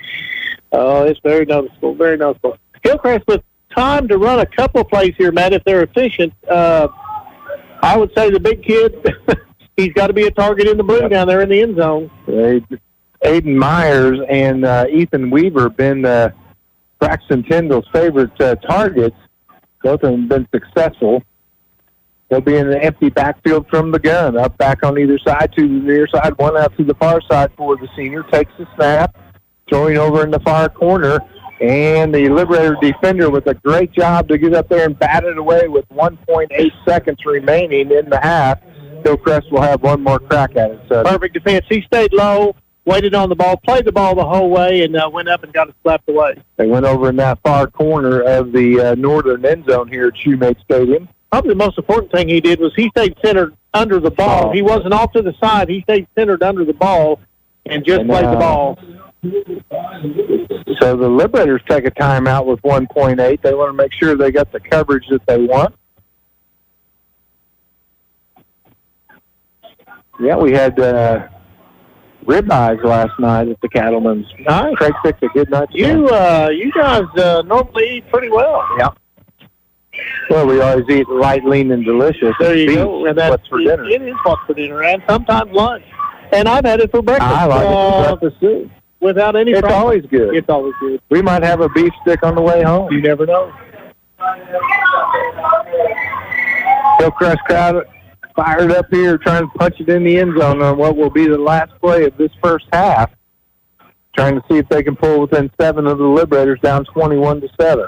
I'd say we'll get a little bit of a double team action on the wide receivers in spots.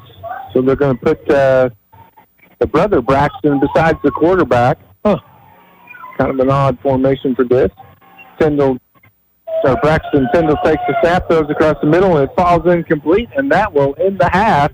Liberators go in the locker room up 21-7 over the Hillcrest Hornets in the Ozark Mountain Conference Showdown. We're going to take a short break. We will be right back with the Shelter Insurance Halftime Show. You're watching Bolivar Liberator Football on MoSportsZone, listening on Your Country 99. If you haven't been to Kathy's Pasta lately, you haven't been. New ownership brings an updated menu and new atmosphere that'll enhance your dining experience. Indulge your senses with not only premium pastas, but juicy ribeye steak, tender filet mignons, and succulent seafood that's bursting with flavor, all while getting exceptional service. Kathy's Pasta. Come taste what's new. Located on Main Street in Bolivar, across from the post office. Kathy's Pasta, where every dish is a celebration. You'll find everything you need to turn the great outdoors into your own personal playground at Hobby Time. From ATVs, UTVs, and motorcycles to Falcon bass boats, Avalon pontoons, and firearms for every season. Hobby Time is the toy store for the outdoor enthusiast. Located just north of Bolivar off Highway 13. Get into the outdoor game with Hobby Time. Proud sponsors of Liberator Sports. For all your furniture and bedding needs, visit Hometown Mattress and Furniture, where we liquidate prices, not quality. Come see our great quality mattresses and furniture closeouts. You will not find more bang for your buck on pillow tops, Euro tops, temper-grade foam mattresses, and adjustable bases. Same for sofas, sectionals, recliners, bedroom, and dining room furniture. From budget to luxury, we got it all. Payment programs available, same as cash, no credit needed. Check out our many great reviews on Facebook and Google. We will treat you right and earn your 5-star review. Hometown Mattress and Furniture, where we liquidate prices, not quality. 451 South Springfield Avenue, Bolivar, Missouri. If you're buying or selling real estate in Southwest Missouri, call Hubbard Realty. We're your local real estate experts with a team of dedicated professionals who will represent you through one of life's biggest challenges, buying or selling a home, land, or investment property. Let our years of experience in up and down markets guide you with data-driven advice and researched guidance. With generational roots in the area, we're here to stay. So work with the realtors you know, like, and trust. The agents at Hubbard Realty. We're your hometown real estate experts.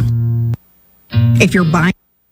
Drilling, the action of making a hole in something by boring with a drill. Sounds simple, right? Well, it's not, especially when it comes to water wells, geothermal drilling, and environmental monitoring. With over 20 years experience, Jeremy McCarthy and his crews at McCarthy Drilling will have your project completed efficiently and effectively using state-of-the-art drill rigs. Don't leave your drilling to just anyone. Contact the experts at McCarthy Drilling in Halfway. McCarthy Drilling done right. When is the last time your bank paid you for swiping your debit card? At Mid-Missouri Bank, swiping your card actually makes you money. Since June of 2017, Midmo has paid out $6 million in Kasasa rewards to their Kasasa customers. $6 million. That's an average of $75,000 a month. You think it's time to switch to Mid-Missouri Bank? Come join one of their 13 locations and get paid to swipe. To learn more, visit midmobank.com. Mid-Missouri Bank is building the community bank of the future in the Ozarks today. Member FDIC. Welcome back to Shoemake Stadium on the north side of Springfield. At the half, it's Bolivar 21, Hillcrest 7 in the Ozark Mountain Conference Showdown. And Sutton, they scored on a scoop and score, got on the board first, but after that, the Liberator defense and the Liberator offense have been firing on all cylinders. You know what? They started tackling better. They started covering the holes better. They started putting a little more pressure through the gaps on the quarterback, and it all of it turned out well. Now, Hillcrest discovered a little something there on a jump ball. They've got a very good receiver that can go up and get that ball, and we're having to play behind him in late stages of the game to keep him in front of us, but it's pretty effective. I look for them to go back to that when they get the ball back. And it is the Shelter Insurance Halftime Show. You're looking at the Hillcrest High School Blue Wave Band as we will recap the scoring here. As we mentioned, 7-11 left in the first quarter, it was a 38-yard fumble recovery by Aiden Myers. He ran it back into the house, and then the kick was good, and Hillcrest was up 7-0 on the ensuing drive by the Liberators. It was a Casey 9-yard run for a touchdown over in the north end zone to the far corner, and Burke made the extra kick. We ended the first quarter knotted at 7. The Liberators came back, and they picked up a 38-yard fumble for a touchdown. Hunter Kozlowski running to the south end zone after the ball popped out of Braxton Tyndall's hands. That came at 5:41. Liberators went up, and then with 1:05 left to play, the Liberators go 76 yards on 7 plays, and it was capped off by a 2-yard touchdown run by Gardner Casey, and the Burke kick was good. And that's the way we end after 1 half to play. Bolivar 21 and the Hillcrest Hornets 7. And it's been a good game. It's been a very entertaining game out there. There's been some good athletic plays made out there. There's been a little bit of looseness with the ball. We lost one. They've lost one. And both resulted in scores. So that part about it's been exciting. But Liberators, they got hit right in the mouth to start the game, and they stood right back up and done what they need to do. We were talking during the break. You look at this as the 1-5 Hillcrest team. How they've got athletes, they're tough, and they execute well. They're making good plays. They're making plays. Their defenses, they're making good plays. So I don't understand. Now it looked like they got maybe just a little bit tired, or we made enough adjustments to where they didn't have quite the advantage they had off of running the ball as they did in the first quarter. I thought they looked tired. You could just tell when the guy's tired. They look like they're tired. They're not playing a lot of kids both ways. They got a lot of numbers here. So could be an interesting second half. You got some scores for us? Yes, I do. Yes, I do. The game that we were all concerned about, Carthage and Republic, is turning into a dandy down there. It's Carthage 21, Republic 7 at the half, which who knows? Who knows how that one will come out? But that's a good score. Mount Vernon up on Parkview 21-0. Nevada 14, Cassville 7. No score for the Brants. Yeah, absolutely. Pass Grove 18, Central hasn't scored yet. They are 14. Ava 10 Ava 8 at the half. Ozark and Glendale. Ozark's ahead 7-0 at the half. Joplin 14, Neosho 7 in the second quarter. 11-21, Kickapoo 7 in the second quarter. Webb City 21, Willard 0 in the second quarter. Logan Rogersville 20, Marshfield 0 in the second quarter. Wow. Yeah, that's a little bit of a shock for me. Buffalo 18, Catholic 14 in the second quarter. Clever 14, Hollister nothing in the first quarter. Camden 21, Hickman 6 in the second quarter. And that's about all the scores I have of interest at this point. We'll redo some of those at the end of the game here. We should have some finals in by the time we get through. And other sports at Bolivar High School, the Bolivar girls golf team sending 2 members to state. Delaney Daniels, she placed 3rd in the district tournament, which happened to be at Silo Ridge. We get a lot of those. We get a lot of districts and a lot of state. We've had a lot of state play over there over the years. And we'll have some more state play out there. She shot a 77. Caitlin Tribbs, 107. She made it to the state as well. The state will be held at Rivercut on October 21st and 22nd. So Delaney was 3rd and Caitlin was 13. And we just missed having another one. Reagan White was 108. She just missed the cut.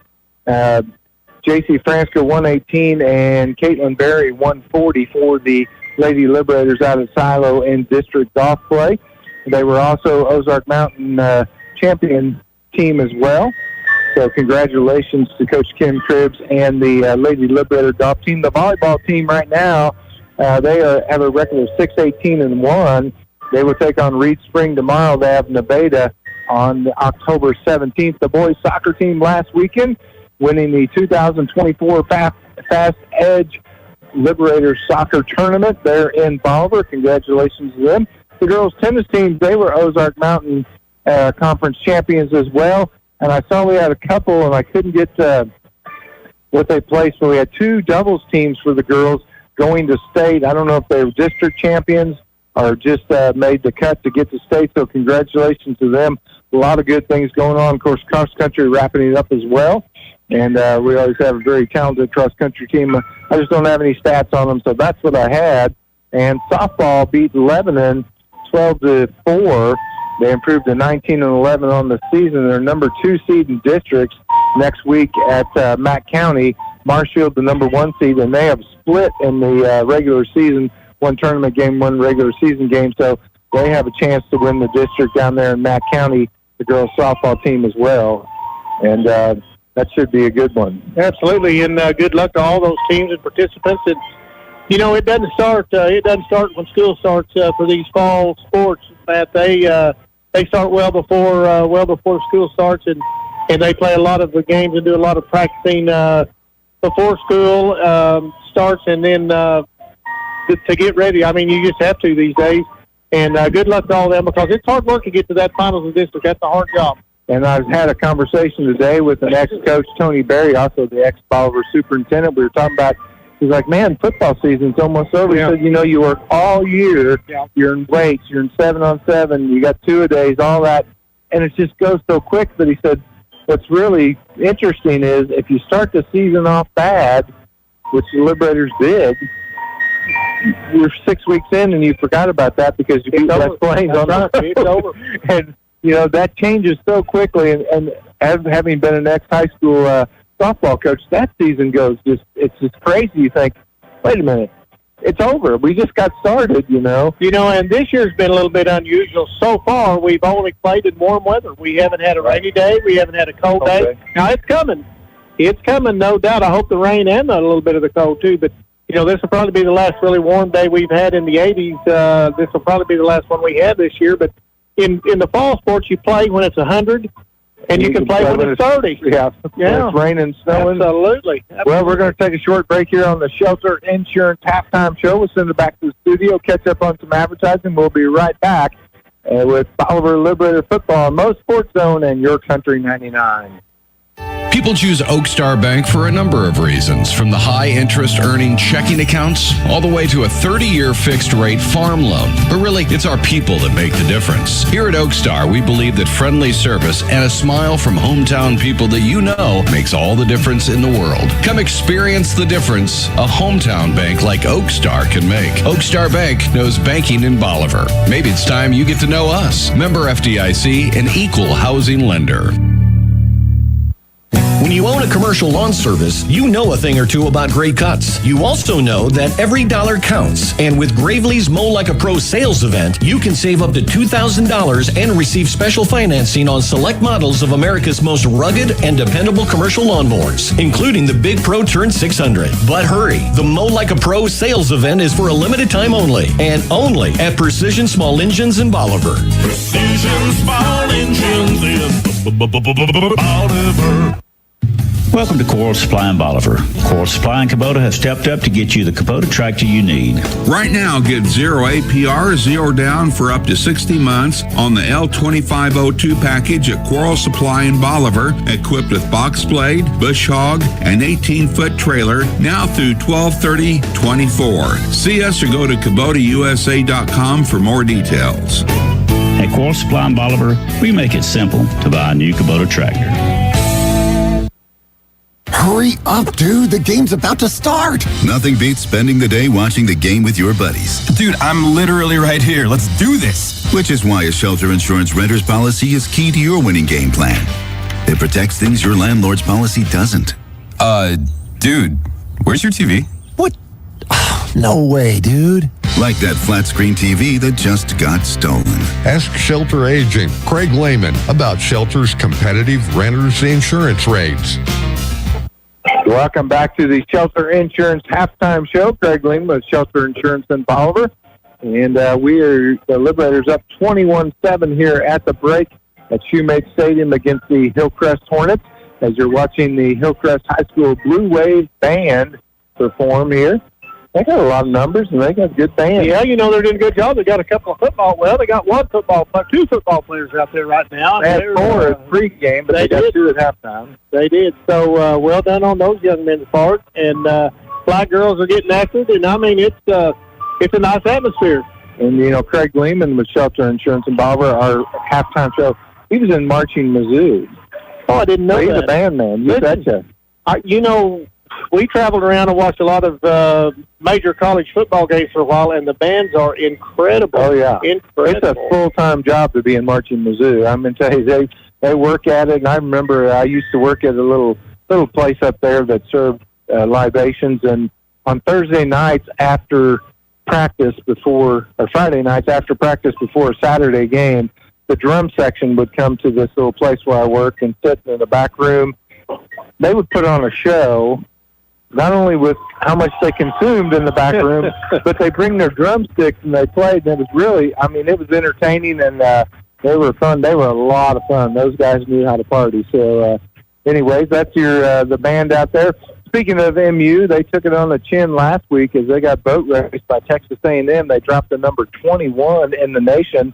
They take a long flight out to Worcester, Massachusetts to take on the 1-4 UMass. Are they Spiders?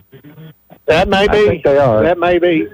So the Tigers 4-1 on the season, get a rare out of conference game against UMass, trying to get well to go 5-1. SPU will travel to McKendree College over in Lebanon, Illinois, a place I used to go to quite a bit as a kid. You remember the granary there? I don't. I've been to McKendree, but it was too Play basketball. Yep. And MSU, they are ranked number 25 in the nation. They're 3-2. They'll travel to Illinois State to take on the number 16 Illinois State Redbirds. So that's your local college football action coming up tomorrow. And that'll be some good games across the nation as well. Absolutely. Nothing like a fall Saturday morning. Turn the TV on and watch game day and have all the fun. There is nothing better than a college football. You and I have been to tons of them around the nation, and it is fun. People don't understand that if you haven't been to one, the fun starts on the interstate as you're driving up there, because you're seeing people that are heading where you're heading, and and then you get in line to get in the parking lot, and then the parking lot's a whole different beast all its own. Lots of good food, lots of fun. Goodness, yeah. You hear the marching band. Great stories, yeah. The drum line, and just a lot of fun. And there's nothing that has more pageantry to me and more excitement than that. And like I said, we've been to some all over the country, the SEC, the Big 12, and it is fun. It's definitely an event. I mean, there's just not any question about it. I've got part of the family who's headed down to Dallas for the Cotton Bowl, or to the Cotton Bowl for the Red River Shootout. I guess that's what they still call it, isn't it? No, it's called the Red River Rivalry. Red River Rivalry. Okay. They're going down the Red River Rivalry. They're playing that in the old Cotton Bowl this year. Are. They're taking it out of the Jerry Dome. Yes, and the Cotton Bowl is on the state fairgrounds, and as planned, the state fair is going on as they're going to be there. So I'm they'll be getting some deep fried Twinkies and Oreos. Yeah, they've got Oreos and Twinkies in the Ona, and the big corn dogs. They've got giant corn dogs down there. I'll get a full report probably Monday, I would say. What's the big Cowboys name out front? The Giant Texans. It's a landmark. Yes, good grief. I don't know. I know. I just can't tell you. That's what's going on around football this weekend. Local college. We had another score that I didn't give. I don't think I gave the Seneca score. Seneca's up on McDonald County 27-0, and Nixa is up over Waynesville 35-0. So I've got an update on that Seneca. They're 35-7 at the half. Okay. Fair Grove 42, Reed Spring nothing at half. Marionville all over Sarcoxy 24-6 at half.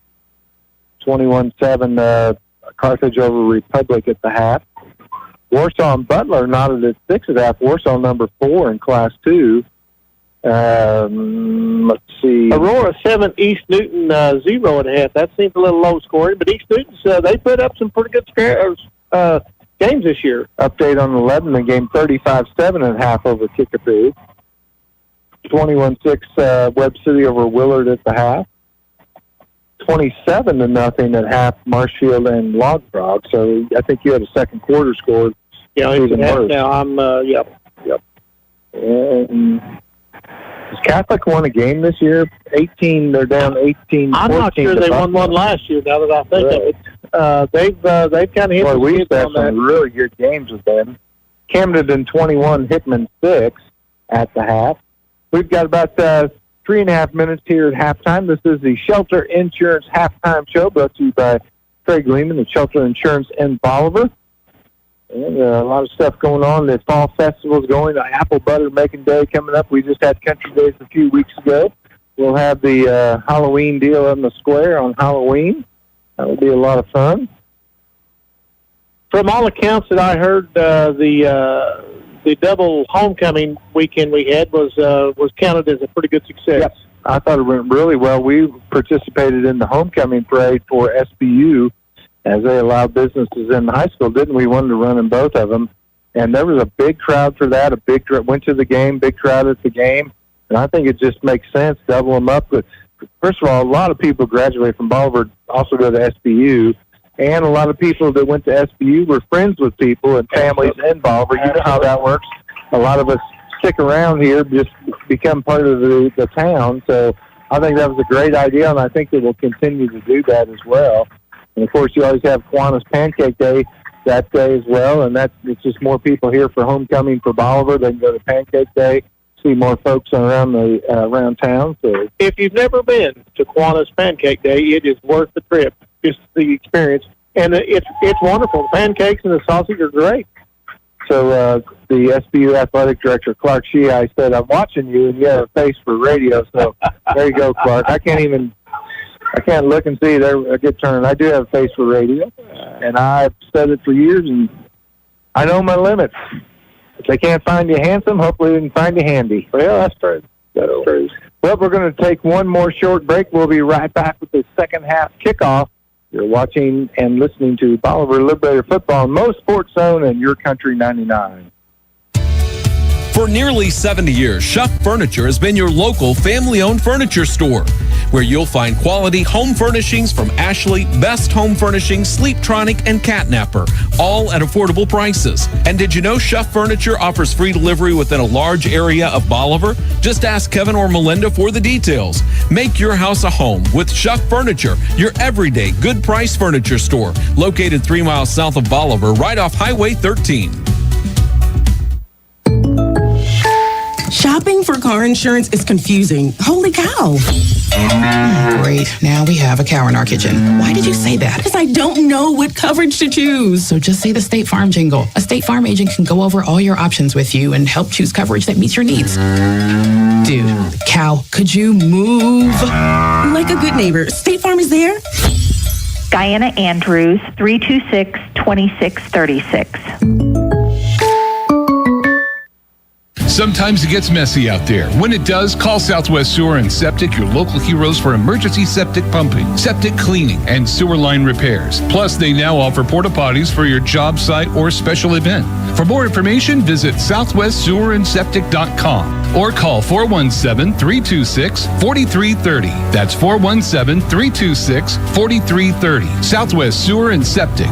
They make the dirty work easy. Proud sponsors of Liberator Sports. You know what they say, if you want something done right, do it yourself. Well, that's great, except when it comes to electricity. Better call Warwick Electric, locally owned and operated since 2005. Warwick offers all types of electrical service, both commercial and residential, using top quality materials and following current electrical codes. They're fully insured and licensed, so you can trust them with your electrical needs. Don't do it yourself. Call Warwick Electric today at 417-327-3674. Welcome back to Shoemate Stadium on the campus of Hillcrest High School. Halftime just about to get over. The Liberators will receive the second half kickoff. And we talked about it, the middle eight. They took care of business on the first four. So if we come down here and score now, Hillcrest's kind of behind the eight ball. Yeah, they have got to stop Bolivar. They've got to put points on the board, and they've got to do it pretty quick. And when Bolivar getting the ball first, it's a pretty tall task for them, I'd say. Now, there will be adjustments made on both sides. It's always great to watch this second half, or when the second half starts, to see what adjustments the defense and the offense makes when they both get the ball. So we'll see what we have. It looks like Bolivar kind of found a little bit of a theme on the outside with Casey, and then you got to watch for that. And then he was able to run the ball up the middle a few times. And the Liberators will be at home next week against Carl Junction in a big one for the district standings. They win that one, they're pretty much in the driver's seat to be the number one seed, get a bye in week one. and then host all their games going forward. And that is so crucial, Sutton. It is. It's not just the travel either. It's the familiarity, it's the crowd. It's the crowd. It's the relax. It's being able to relax. It's knowing what you're facing. I mean, it's knowing what you're facing. You're on your home field. You're knowing what you're facing. The noise doesn't bother you. You're used to everything. You're used to everything. It's just a big deal. Especially when you start talking about coming from Carl Junction or West Plains. Those are long, long trips on the Yellow Dog, and it does make a little bit of a difference. These athletes, and you and I had to do it too. You get used to traveling, and you like to say that it doesn't bother you, but it takes its toll. I mean, you're sitting there and you're trying. At our age, driving to West Plains, I was tired. Just whipped us now, but back then you try to kind of get in your spot and in your space and get yourself ready and yada yada and all that sort of thing. It's just not the same as being at home, where your routine's a little more different because you do it for practice, you do it for this, you do it for that. Getting the nutrition when you want it and doing all that, getting hydrated, the whole thing. It's just easy. It's just easy and it's relaxing. Well, nowadays the kids got the earbuds and they watch movies on their phones. We didn't have that. We just had to listen to the roar of the tires. We had those boom boxes that would weigh 20 pounds you carried around, but you couldn't play it. I mean, you could hear it in about 2 seats because coach wouldn't let us let you turn that too loud. No, not at all. No, those Walkmans, they looked pretty neat when they came out, but we didn't have them. All right, kicking off for the Hornets will be Austin Miller. He's a senior 6-footer, 150-pounder. Back deep to receive for Bolivar. It's Casey and Nichols, and Casey standing on his own 22, Nichols at the 30. So they must see something that that they're not back, and the Liberators look like they have pretty much a hands team up front. I would agree. The second line is at the 40-yard line. It almost looks like an NFL kickoff as close as they all are. It's a little pooch kick, and Nichols will field it at the 30, cuts its midfield 35 to the 40, comes to the near side, spins out of one tackle, crosses the field across the 50 to the 45. He's got one man to beat. He turns the corner. He's to the 30, 25, 20, 15, and touchdown. They're going to say he stepped out of bounds. Touchdown, Liberators. Well, that's the first one they've seen this year, and what a good time. A little pooch kick to the near side. Brought it up probably, 10 or 12 yards. Reversed his field and beat everybody to the other side and to the end zone. What a great way to start. Well, that's the way to start the middle eight. That's a 70-yard touchdown return on the kickoff for Nichols. And Bolivar goes up 27-7. Well, Bolivar was, they had the pooch kick played perfectly. He got it on one bounce, and wow. Birkin to kick the extra point. That is a electric touchdown. The kick is up, and I'm going to say it's good. We'll see what the official says. He says it's good as well, and it's a 28-7 ball game in favor of the Liberators. Boy, you couldn't ask for a better start to the second half, did you? No, not at all. I mean, we got, I thought, we're going to have really good position I thought he was going to get about a 15-yard return, get to the 45. Yes, that's what it looked like. And then when he reversed fields, he beat everyone around at that corner. A couple of guys had angles on him. He just outran them. And one thing, too, the blockers stayed with their blocks. And when he got the corner turned, everybody was still on their blocks. We had a couple of pancakes out there. One guy to beat him, he got around him. And a great return by Evan Nichols for 70 yards and a touchdown for the Liberators. And, the other thing about that, especially when you reverse fields all the way from one side to the other, there was no laundry on the field anyway. Yeah, a lot of times you'll get that block in the back because you're trying to hold that block and everybody spins, and it's hard to spin with them. It will be Jamarian Ryle and Kenyon Clay back to receive. They're both standing on their own 5-yard line. Burt kicked the last one this direction into the end zone. Going the other way, he went pooch kick every time. And this one's a little pooch, too. Going to be fielded at the 18-yard line by the up back. Comes near side, across the 20, and finally dropped at the 24, 25-yard line. Okay. On a return for Hillcrest. A decent return, but very manageable. The ball was probably fielded around the 10 somewhere. And I don't know that he pooch kicked this. I don't know that he just got all of his foot on it. It looked like it just kind of may have came off the side a little bit. That was Jordan Tyndall on the return for the Hornets. He and his brother will come. They'll be in the backfield. They have 3 receivers near side, 1 out to the far side. Temperature's starting to drop a little bit here tonight at Teammate Stadium. It feels like fall finally. And the quarterback keeps the ball, and he's going to be dropped for a loss of about 4 yards, and he took a shot. I couldn't see who that was that got in there. It looked like Curry. Oh, there comes a flag. And a late flag. Really late. A little bit of jawing. I didn't see any physical contact, but there was sure some jawing going on. I didn't see anything extracurricular as far as pushing or any of that, but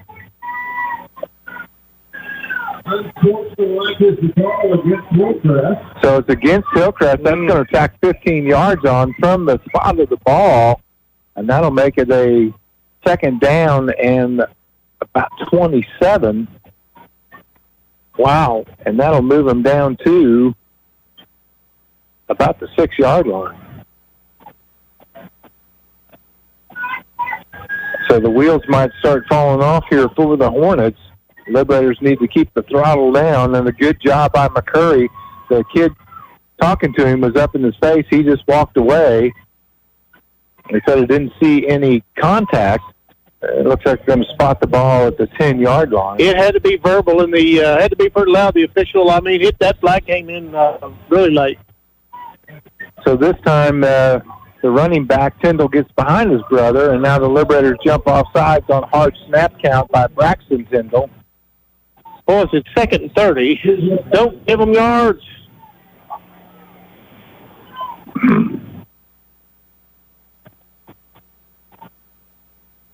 Really, the first half, I think we had 4 flags. We had a couple holding, a block in the back, and maybe 1 offside. We've had 2 within the first minute here. Yep, we've had 2 flags in the first less than a minute. They stay in the same formation with trips to the near side, 1 to the far side.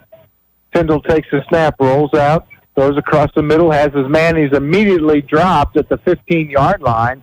It'll be no gain on the play. 3rd down and 21 now for the Hornets. Looks like a little quick hitter in the middle. He's just trying to... That's a dangerous pass he's throwing. There's a lot of Bolivar defenders, but he does throw a little dart short. We haven't seen him throw long, but he does throw very good on the short throws. Well, he's got an opportunity to throw long here at 3rd and about, right at 20, I'd say. And Ethan Weaver, who had a big catch at the drive at the end of the first half to the near side, trips to the far side. Liberators showing blitz. They're going to Weaver, and it's tipped away. Great defensive play by Kozlowski, the younger Kozlowski, as he was step for step through him, reached through and tipped it away, and the Hornets will be forced to punt from deep in their own territory. And Liberators should get a really good field position here at the 10-16 mark of the 3rd quarter. Casey back to receive the punt, standing on his own 50.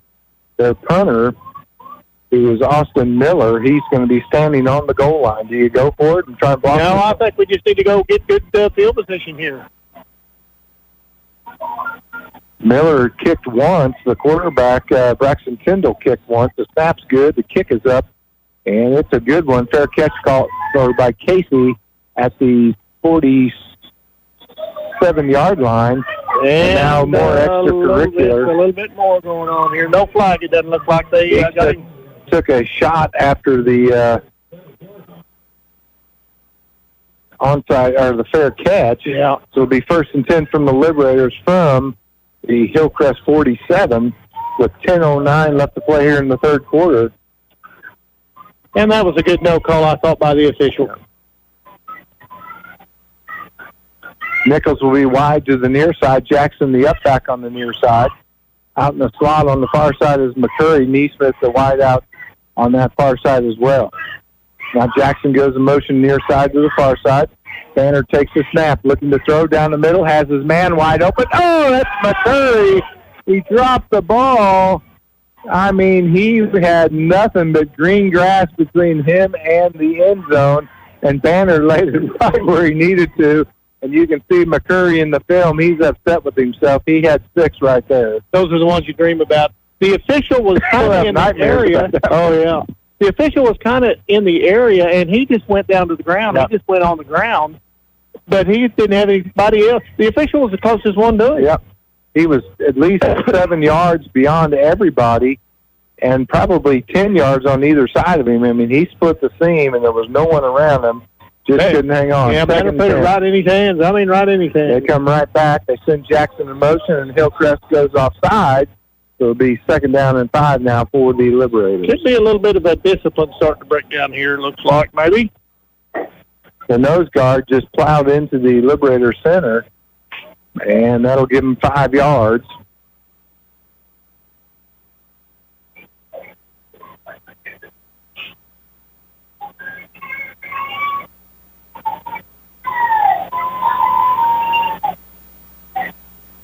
Temperature has dropped about 15 degrees since game time. Started at 85, now 70. Just a great fall night here on the north side of Springfield.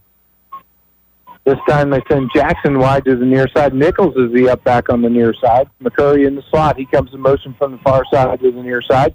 They run a little inside misdirection to Nichols, and he gets across the 30 to the 28-yard line. That'll be another Hometown Mattress and Furniture first down. We saw them have great success with that play against Marshfield Sutton. They broke it out there. We saw it in the Jamboree as well. You weren't there, but they ran that quite a bit in the Jamboree and had really good success with it against Parkview. It is an ace in the hole.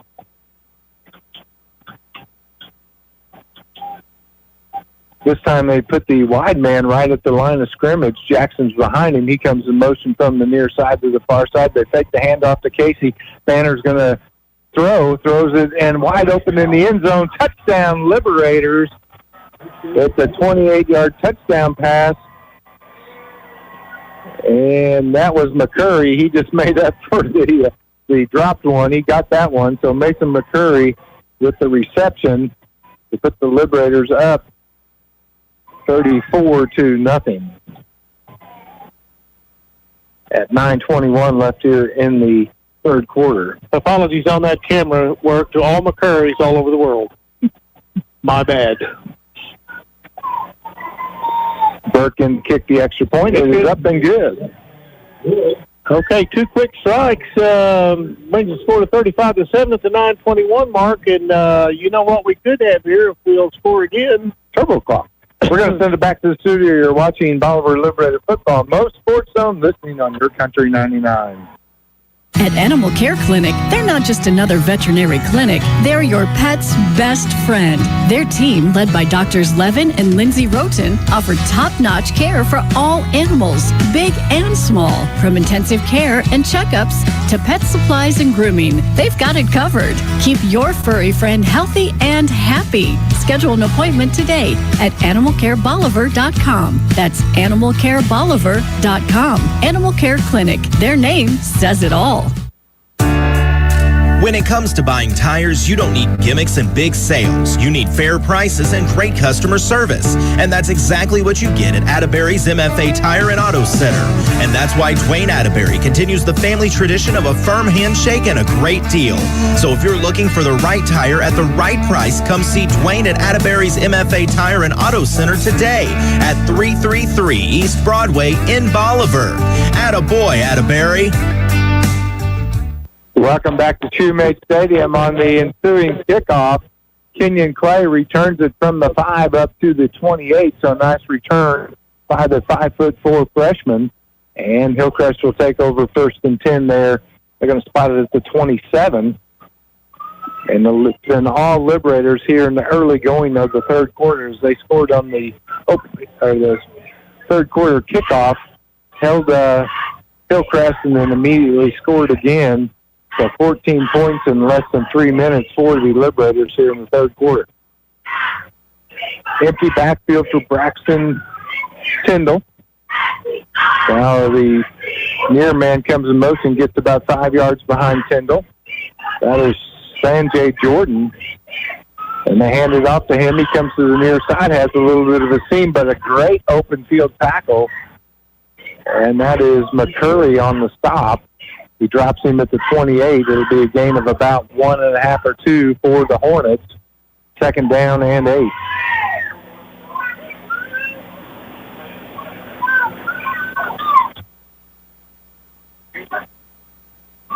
This time, again, Braxton in an empty backfield. 2 receivers far side. Up back on either side, 1 receiver near side. Tyndall takes a snap, rolls to the near side, throws, and has to get rid of it as he was being pressured. And in there, pressuring the quarterback for the Liberators was Aiden Essery. And Braxton Tyndall just had to dump it. So that's all. He had nothing else he could do. The guy that he wound up throwing it to had his back completely turned, but he was a guy. Yep. So that's going to bring up 3rd and 8 for the Hornets. Both Tyndall's in the backfield. Trips to the far side, 1 receiver near side. That's Ethan Weaver. Liberators showing blitz, and they do blitz. Flushing Tyndall from the pocket. He throws it away, and what a catch at the 40-yard line. And making the catch is Aiden Myers, the tight end. He's the guy that got the scoop and score early. He's a good-looking athlete, 6'1", 200 pounds. And a good job by the Liberator defender. He got up and got in front of him and got it tipped, but Aiden Myers able to grab it and bring it down for the first down. And that was a different catch. He didn't catch that at his height because he couldn't, but he had to catch it on the second bobble on it and secured it all the way to the ground. That's a great catch. Both Tyndall's in the backfield, trips to the far side, 1 receiver near side. Braxton takes the snap, straight quarterback draw, kicks it to the outside, and man, that kid's tough. He just runs away. He had a Bolivar defender a hold of him and is able to spin around and drive and pick up 6 yards, and he's an impressive quarterback. Absolutely. His balance is just uncanny, Matt. He had a man on him, and he kept his balance. He kept short. He didn't try to do anything crazy. He just got away from him and got another 5 yards. You know, and the other thing about him, he never gets excited or flustered. Just like that last play, he just dumped the ball. He knew he was going to take the sack. Yeah. When he's in the pocket, he's cool and calm. This time they flip the field, trips near side, 1 receiver far side. That's Clayton Ahorn. The other Braxton behind the quarterback, and the Liberators jump off sides, and that'll be 1st and 10 for the Hornets.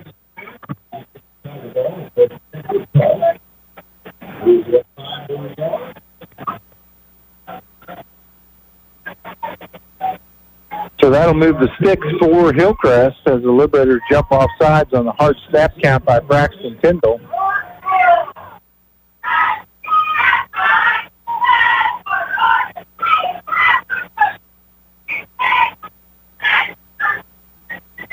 This time they send 2 receivers wide to either side with Tyndall in the gun, his brother beside him on the far side. Takes the snap, looking to throw, floats it across the middle, has his man, and the catch is made at the 7. And again, that is the big tight end, Aiden Myers.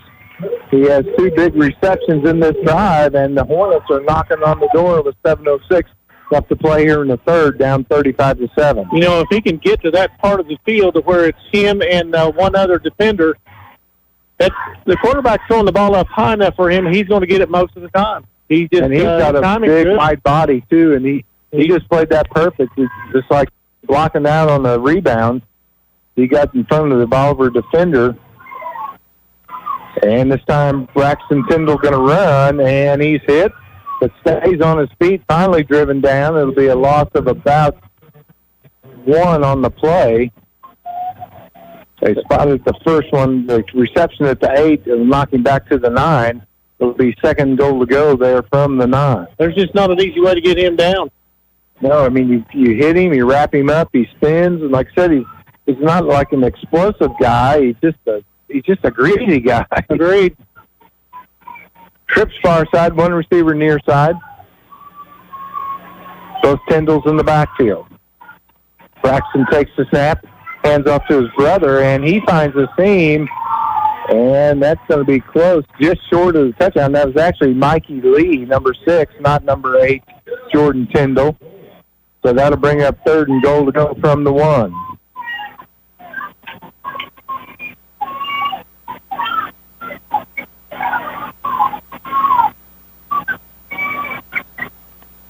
So Jordan Weaver checks back in. Kipper Brandenburg takes a seat.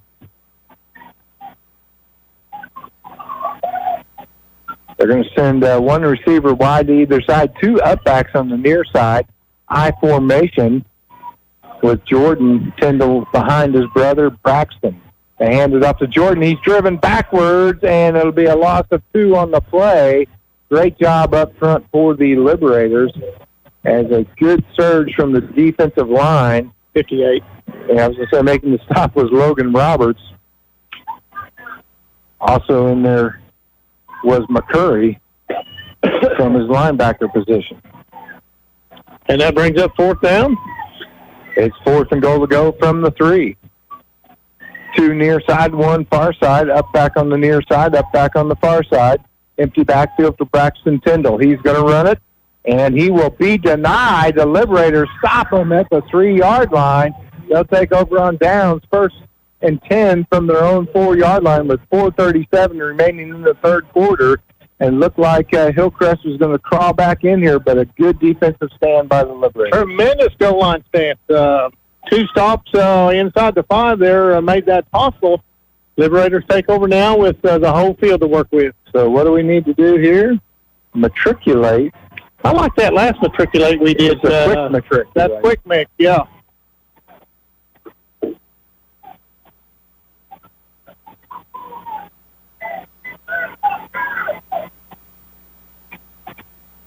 Banner in the pistol. Casey behind him. 1 receiver near side. They go with the power formation. They hand off to Casey. Kicks it to the outside. Back to the middle. Finds the seam. Flag on the play. It's going to come back. He's to the 20, 25, 30, 35, 40. And cuts it back in field. Still on his feet under the 40. Finds green grass. He'll take it to the house, but it's all coming back, folks. There's a penalty flag on the 5-yard line. What a run by Gardner Casey. But they're going to call holding on the Liberators at the 5. They'll move it back. It'll be 1st and 12 and a half for the Liberators. What a piece of running, though, by Gardner Casey. He took that either in the goal in or on the goal line or inside. I couldn't tell. And made how many people miss? Probably 6. Yep. And great running, just cutting back and forth. And running over a few people, running through some, just a great run. But Hillcrest, they're looking real tired now. So they should be. They just ran a 100-yard dash. Even though they call that touchdown back, so they'll spot the ball at the 2-yard line, and it'll be 1st down and 12 for Bolivar. I'd say maybe give Casey a little break here, but I'd try that same play again pretty quickly. I'm sure it's on the Rolodex. It'll be rolling up shortly. So checking in is Clayton Gott, 6'3", 271, a freshman. And they hand it off to Casey, kicks it to the outside, and he's going to pick up the 1st down, and it's still on his feet down the front. No, they must have blew the whistle. They're going to say stepped out of bounds at the 23-yard line, but that is another Hometown Mattress and Furniture 1st down for the Liberators with 4:10 left to play here in the 3rd quarter. Luckily, Casey heard the whistle behind him that time and didn't have to run another 60 yards.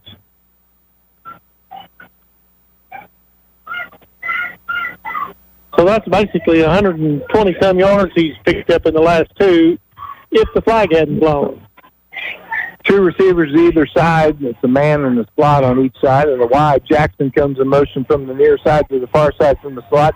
Got a little inside to Ethan Nichols. He breaks a couple tackles, crosses the 40, finally drops at the 45-yard line for another Hometown Mattress. Actually, that was McCurry on the carry.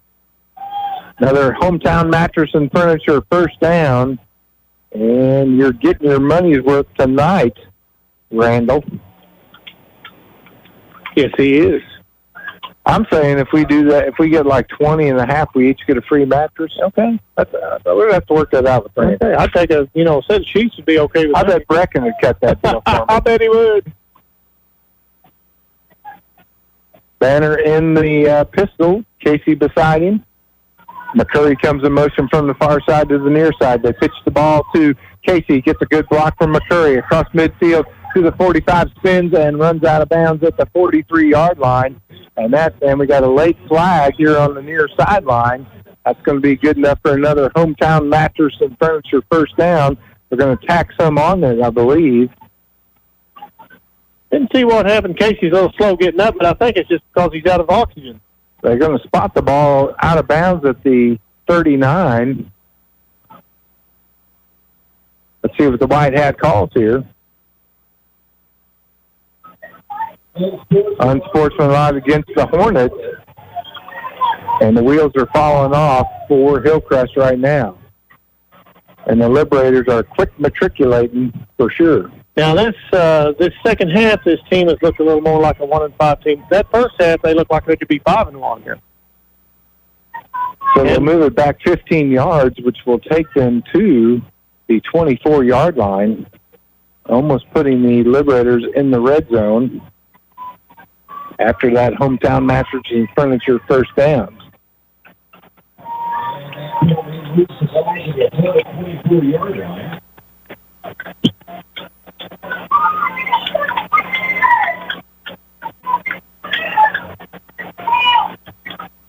One receiver near side, Jackson in the slot on the near side. One receiver far side. Casey stands behind Banner in the gun. Jackson goes in motion near side to far side. They pitch it to him. He gets a block from Casey and then cuts it back upfield, and he'll pick up still driving. He picks up about 3 tough yards. And I think Sutton, if he'd have just kept going, he could have made that corner. He had one man to beat to get around that corner, but he thought his odds may be better coming back inside, I guess. Of course, he made that in a split second. They give him a gain of 2, 2nd and 8. 3:18 left to play in the third quarter. Bolivar up 35-7. Looking to go to the positive side for the first time all season. Now McCurry comes in motion from the far side to the near side. They run the little inside ISO to Jackson. He gets up to just almost to the 15-yard line. It'll be third down and about 2. Nice piece of running. Yeah, that second effort, he leaned hard and pushed hard to get that extra couple of yards in that.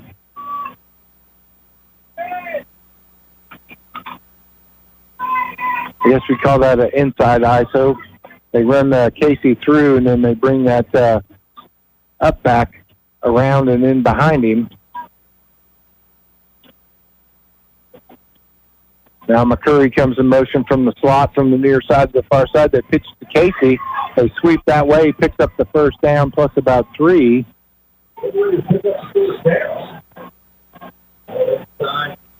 That's another Hometown Mattress and Furniture first down. We're gonna get the free mattress. Okay, they are rolling. This is not matriculating. This is moving the ball at a extremely efficient pace. They spot the ball at the 11, so it'll be 1st and 10 there. They can't get the first without getting the touchdown.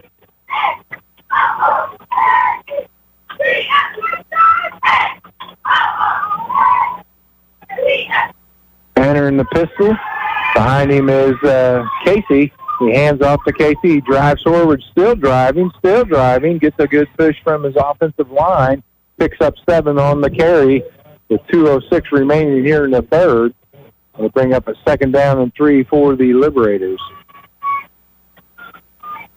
I'm guessing they might hand the ball off to Gardner Casey here. What do you think? I think coming around this on the near side where he's got a little bit more room might be a good play. That's how he scored the first touchdown. He went to the opposite corner, which was the wide side of the field. We'll see if they run it to this wide side, which would be our near side on this one. They've been kind of running that little push pass out and getting him some room out there. He just takes off the sideline. He stands right behind Banner. And it's a little shuttle pass up the middle to him, and he drives forward. Still on his feet. They're going to touchdown. The 5-yard touchdown run by Gardner Casey. And that is his 3rd touchdown of the night. Comes with 1:17 left here in the third quarter. there were so many bodies between us and where Casey had the ball.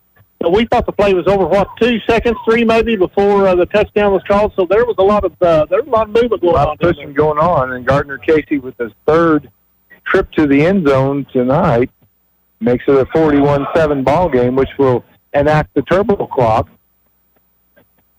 And Birkin to kick the extra point. It's up, and it is good. Okay. So 42-7 lead for the Liberators. We're going to take a short break. We'll be right back. You're watching Bolivar Liberator football on MoSportsZone and listening on Your Country 99. Mr. Google wants you to think you can fix your car on the internet. If you can just figure out what's wrong without talking to those greedy dealers, you'll save lots of money. At Bill Grant Ford, our appointment book fills every week with people who started on Google. And you might be surprised to know the labor rate in our shop is not the highest in town. What we can do for you is bring experience and training to a world filled with internet noise. We encourage you to be informed when it comes to maintaining your vehicle. And when your vehicle starts asking for help, see why it's better in Bolivar at Bill Grant Ford.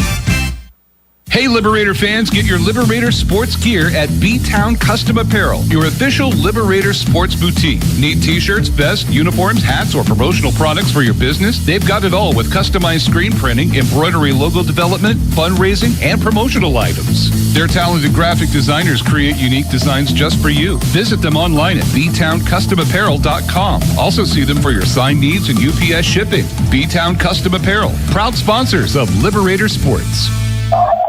A little slip kick on the kickoff, and it's fumbled, and the Liberators recover, and they're going to take it over 1st and 10 from the Hillcrest 36-yard line, and I don't think that was intended to be an onside kick, but the upback just bobbled it. 2 Liberators right there, and they get the ball, and they're back on offense, and they got a chance to really run this thing up. And as hard as he swung at that with his foot and as much spin, that was like a flop shot. Was what it was like. Very hard to handle. And Liberators being alert, they pounced right on it and got a chance to go ahead. There's 45 seconds left in the third quarter. They lead 42-7. Yeah, snap a play here. They haven't started the game or the play clock yet. The game clock ticking. It's at 37. Still no start on the play clock.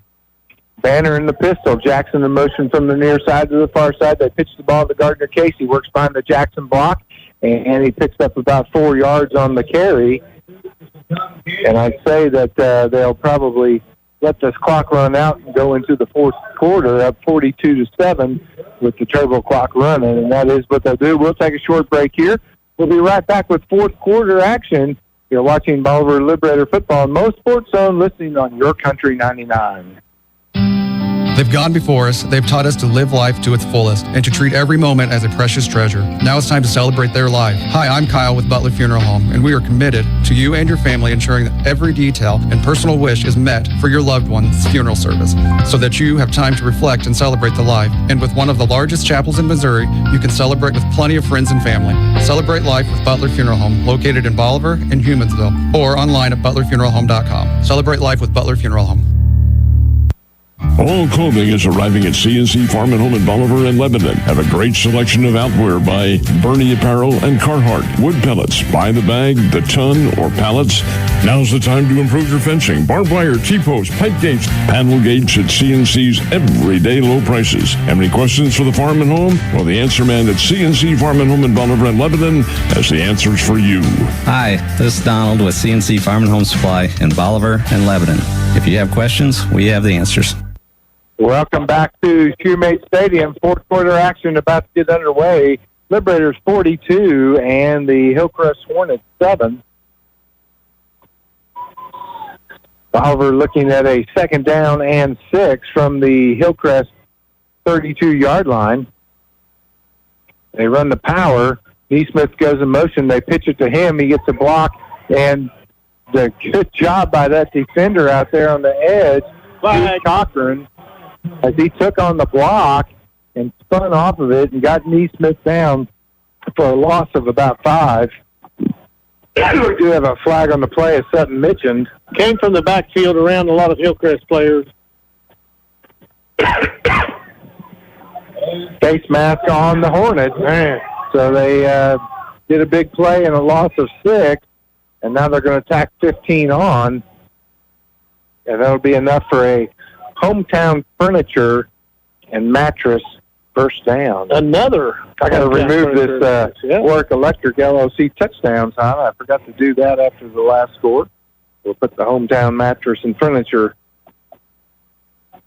You got a lot to do over there. Yeah.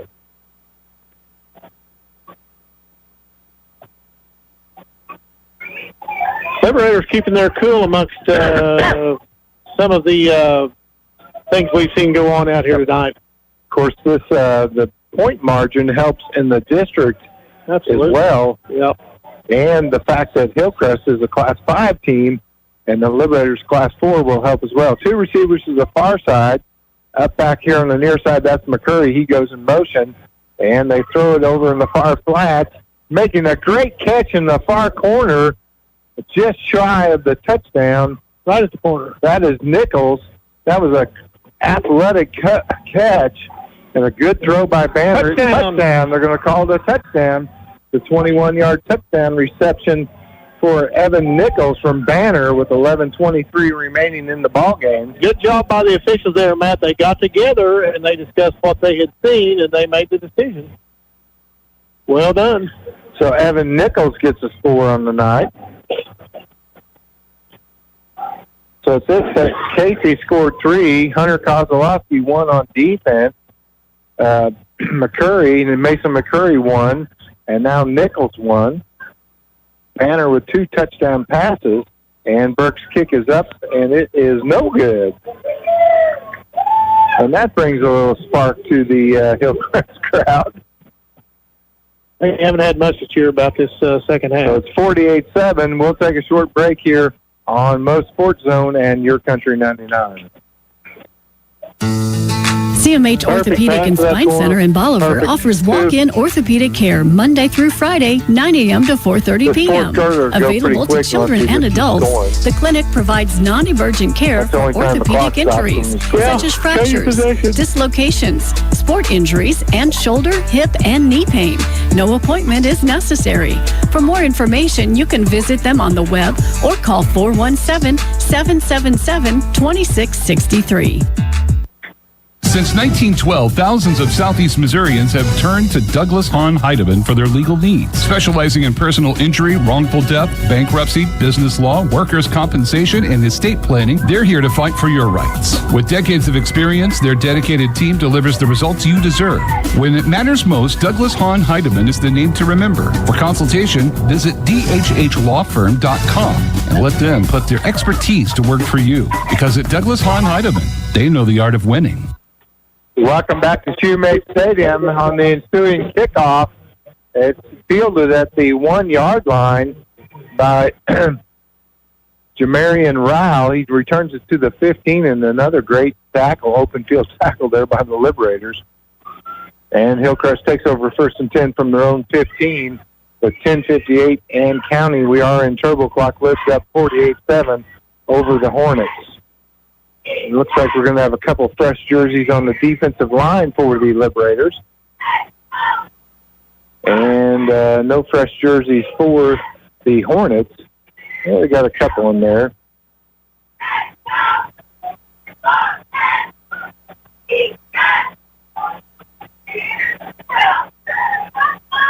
Kendall in the gun, has a running back there with him. They hand it off to the back, and he drives forward, crosses the 15 to about the 17-yard line. Gain of 2. The difference in the run defense has pretty much been night and day from that first quarter. Carrying the ball for Hillcrest was Sanjay Jordan.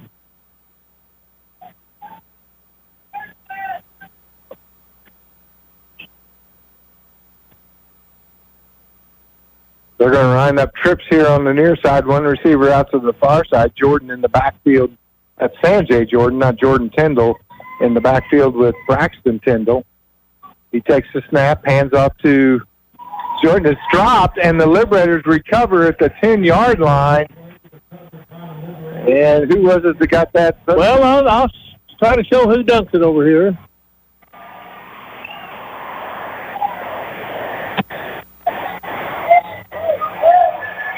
I believe that is Cameron Newman, he gets the fumble at the 10-yard line. The Liberators will take over 1st and 10. Actually, they're going to spot it at the 11, so again, they can get the first down without getting a touchdown. It looked like he just reached in and pulled that out of his grasp. It did. And now the wheels are really falling off for the Hornets, and we may see some real fresh jerseys for the Liberators, up by 41 here with just 8:52 and counting, and the clock will not stop. The way we were huddling there, I'd say we've got a lot of new jerseys in there. We do have a lot of new jerseys. And the quarterback for the Liberators is Evan Mortensen, and he hands the ball off, and they plow up the middle. Can't see if that's 31 or 21. Can you? I believe that was Coven Parks 31. It's a carry. Picks up 2 yards on the carry. Yep, it was Coven Parks. Yep. So Mortensen to the line of scrimmage. 2 receivers either side. Parks the lone setback with him. Mortensen takes the snap, hands off to Parks. He's hit behind the line of scrimmage, but great second effort to dive forward and pick up 2 yards on the carry. He's going to give him 3. Actually, they're going to move him up to. That's a little off, a little misleading where that official's at. He looked like he was stopped line of scrimmage at the best there, but he went ahead and gained some yards. Ball on the 7-yard line. It's 3rd down and 6. 7:35 with the clock ticking. Over up 48-7.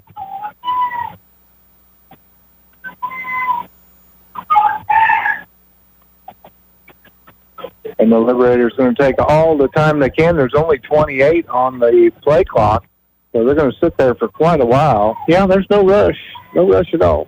Carthage pulling away. Actually, they've won. It's now final, so 31-14 over Republic. Okay. So 10 on the play clock now, and Mortensen's going to take the snap at about 4. The ball is low, but he's able to hand it off the Park. The ball's loose. They're still fighting for it. It's a scrum down there.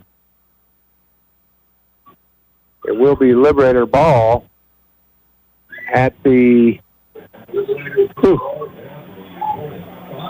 5-yard line. So they need to pick up 4 yards here on 4th and 4 from the 5. Couple of low snaps, last couple of kind of throwing our timing off just a bit, I believe. From the gun is Mortensen, right beside him is Parks. And he hands off to Parks, and he's driven backwards for a loss. And a good job up front there by the Hornets. Making the initial contact for Hillcrest was James Choate. He's a senior, 5'10", 201. And Hillcrest takes over on downs, 1st and 10 from their own 5-yard line. Let's see if they start on the 5. Yep, on the 6.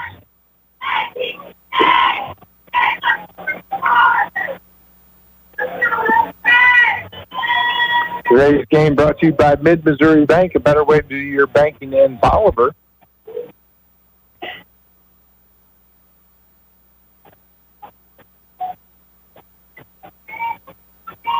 And do they bring, they're keeping Braxton 10 to win the ball game. Sanjay Jordan, the tailback behind him. They hand it off to Jordan. He goes up the middle and nothing doing there. Maybe got a yard or 2.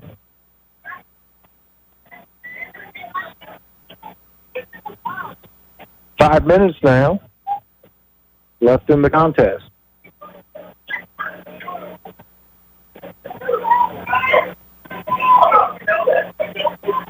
And Hillcrest looking at they're letting the clock run. They're not going to snap the ball until the 8 or 10 second mark either. I think there's a few things they're working on, and trips to the near side, one receiver to the far side for Braxton Tyndall. He's got Jordan in the backfield with him. Takes the snap, hands off to Jordan. He's hit behind the line of scrimmage, is able to fall forward and get back to it. That'll bring up 3rd and 9 for Hillcrest. Final Fairgrove 49, Reed Spring 8. There's a final Nixa 42, Waynesville nothing. Branson beats Carl Junction. We haven't had a score all night. I just got a final 40-7. So that's going to hurt Carl Junction on the point differential. It is a Class 5 school, though. Again, trips near side, one far side for Tyndall. And he has Sanjay Jordan in the backfield with him. Looking to throw, throws to the back out of the backfield. He makes the grab. It won't be enough for the first down. It'll be 4th and 1. 3:30 and counting. Rogersville 34, Marshfield 20 in the fourth quarter. And they gave them a first down. So they moved to 6.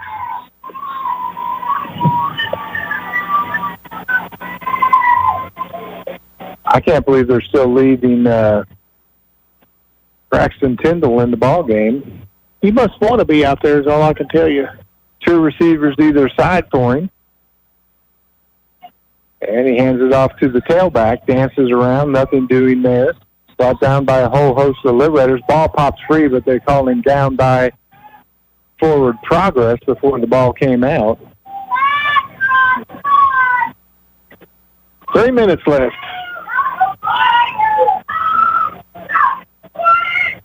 So it looks like the only team,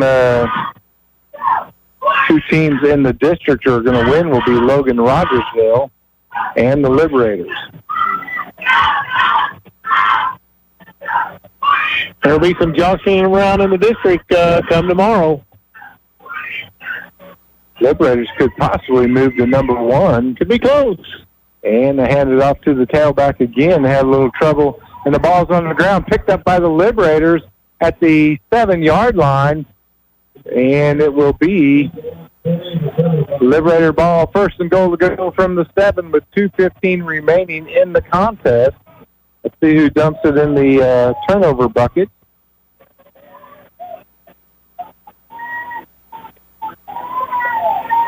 Western State on the field.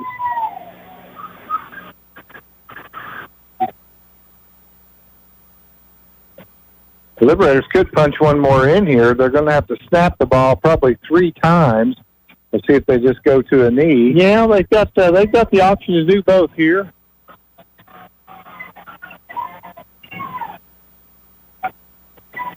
And at quarterback, Mortensen parks his tailback. Runs the clock down. Takes the snap. He's going to run it himself, and he'll get it in the end zone. There's a flag on the play, though. They're going to bring this one back for holding. Good run by Mortensen, though. He gave a good second effort to get it in the end zone, all for naught, but he gave the effort. So no touchdown there. As the Liberators have their JV offense and defense in the ball game. With the penalty, they'll stop that clock at 1:24. Now they could definitely kneel it. The ball spotted at the 14 of Hillcrest. But if you got your JV out there, get them a play. Get them a couple plays. Get them all they can get. Cost the Bolivar coach's job. Yeah. Yeah. We've seen, I think we're in a different circumstance now. Park standing behind Mortensen in the eye. Low snap, and Mortensen takes the knee. Not sure that was that designed, or did he just because he was already there? The ball was on the ground, and he had to get down to pick it up, put the knee down, and they will have to snap one more time. 48 on the game clock, 28 on the play clock. And hopefully they won't turn the electric off on us tonight. Haven't had that treatment here yet.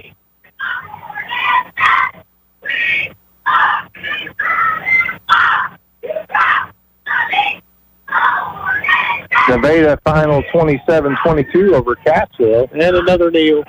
And another knee, and that will be the ball game. Liberators winning here tonight 48-7 over the Hillcrest Hornets in the Ozark Mountain Conference game. We're going to send it back to the studio. We'll be right back to wrap up with the postgame show. You're listening and watching Bolivar Liberator football on MoSportsZone in Your Country 99. Since 1912, thousands of Southeast Missourians have turned to Douglas Hahn Heidemann for their legal needs. Specializing in personal injury, wrongful death, bankruptcy, business law, workers' compensation, and estate planning, they're here to fight for your rights. With decades of experience, their dedicated team delivers the results you deserve. When it matters most, Douglas Hahn Heidemann is the name to remember. For consultation, visit dhhlawfirm.com and let them put their expertise to work for you. Because at Douglas Hahn Heidemann, they know the art of winning. Who's keeping you toasty this winter? For more than 30 years, Jim and Roberta Joke have been keeping folks warm in Polk County. They offer propane delivery, new system installs, new and used propane tanks, bottled propane, and so much more. They deliver clean, affordable American propane in a fast, friendly, and courteous manner that you can depend on. If you're on the fence about what propane company to use this year, give them a call at 326-6111 or visit them just a block north of historic downtown Bolivar. Doak Propane, a proud sponsor of Liberator football. If you haven't been to Kathy's Pasta lately, you haven't been. New ownership brings an updated menu and new atmosphere that'll enhance your dining experience. Indulge your senses with not only premium pastas, but juicy ribeye steak, tender filet mignons, and succulent seafood that's bursting with flavor, all while getting exceptional service. Kathy's Pasta. Come taste what's new. Located on Main Street in Bolivar across from the post office. Kathy's Pasta, where every dish is a celebration. You'll find everything you need to turn the great outdoors into your own personal playground at Hobby Time. From ATVs, UTVs, and motorcycles to Falcon bass boats, Avalon pontoons, and firearms for every season. Hobby Time is the toy store for the outdoor enthusiast. Located just north of Bolivar off Highway 13. Get into the outdoor game with Hobby Time. Proud sponsors of Liberator Sports. Welcome back to Shoemate Stadium, where tonight the Bolivar Liberators win at 48-7 over the Hillcrest Hornets to go to 4-3 on the season. Hillcrest drops to 1-6, and it's another victory in the Ozark Mountain Conference. We were talking about they had a chance to win the conference. They don't, because we forgot about Branson. Branson's in our district. Yes, they got a chance to win district, not conference.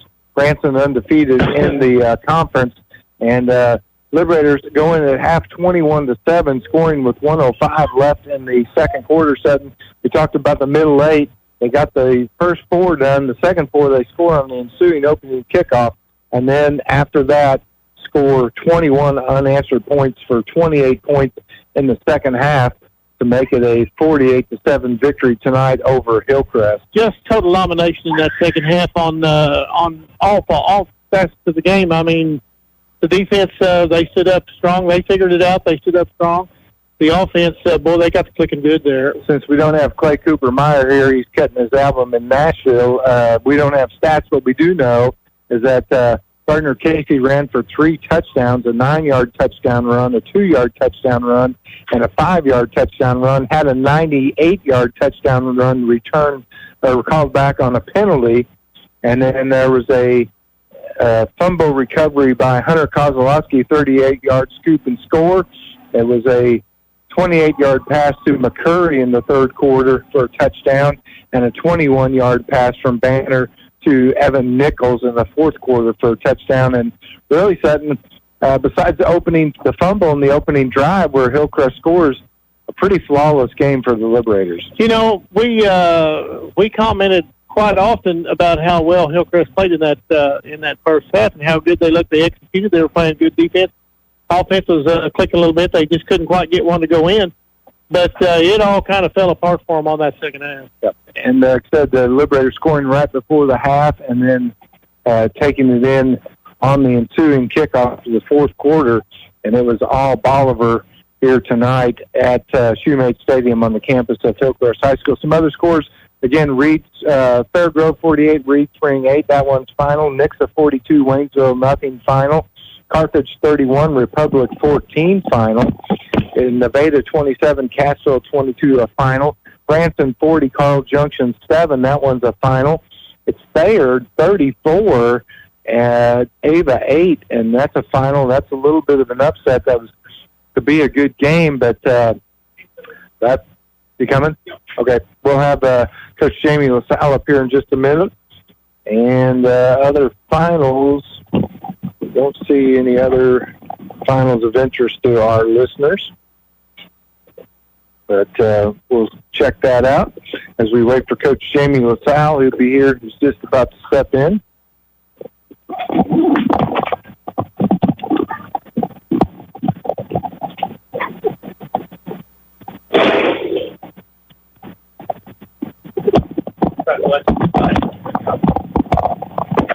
And we now are joined by head coach Jamie LaSalle. Coach, great game tonight. All aspects, besides the fumble in the opening drive, pretty flawless game for you. Yeah, we didn't come out like I wanted to, but a couple drop passes, things like that. But defense played well again. Didn't tackle good, but they're where they're supposed to be at least. They didn't tackle good at the start, but they did kind of change it around. And really, we were talking.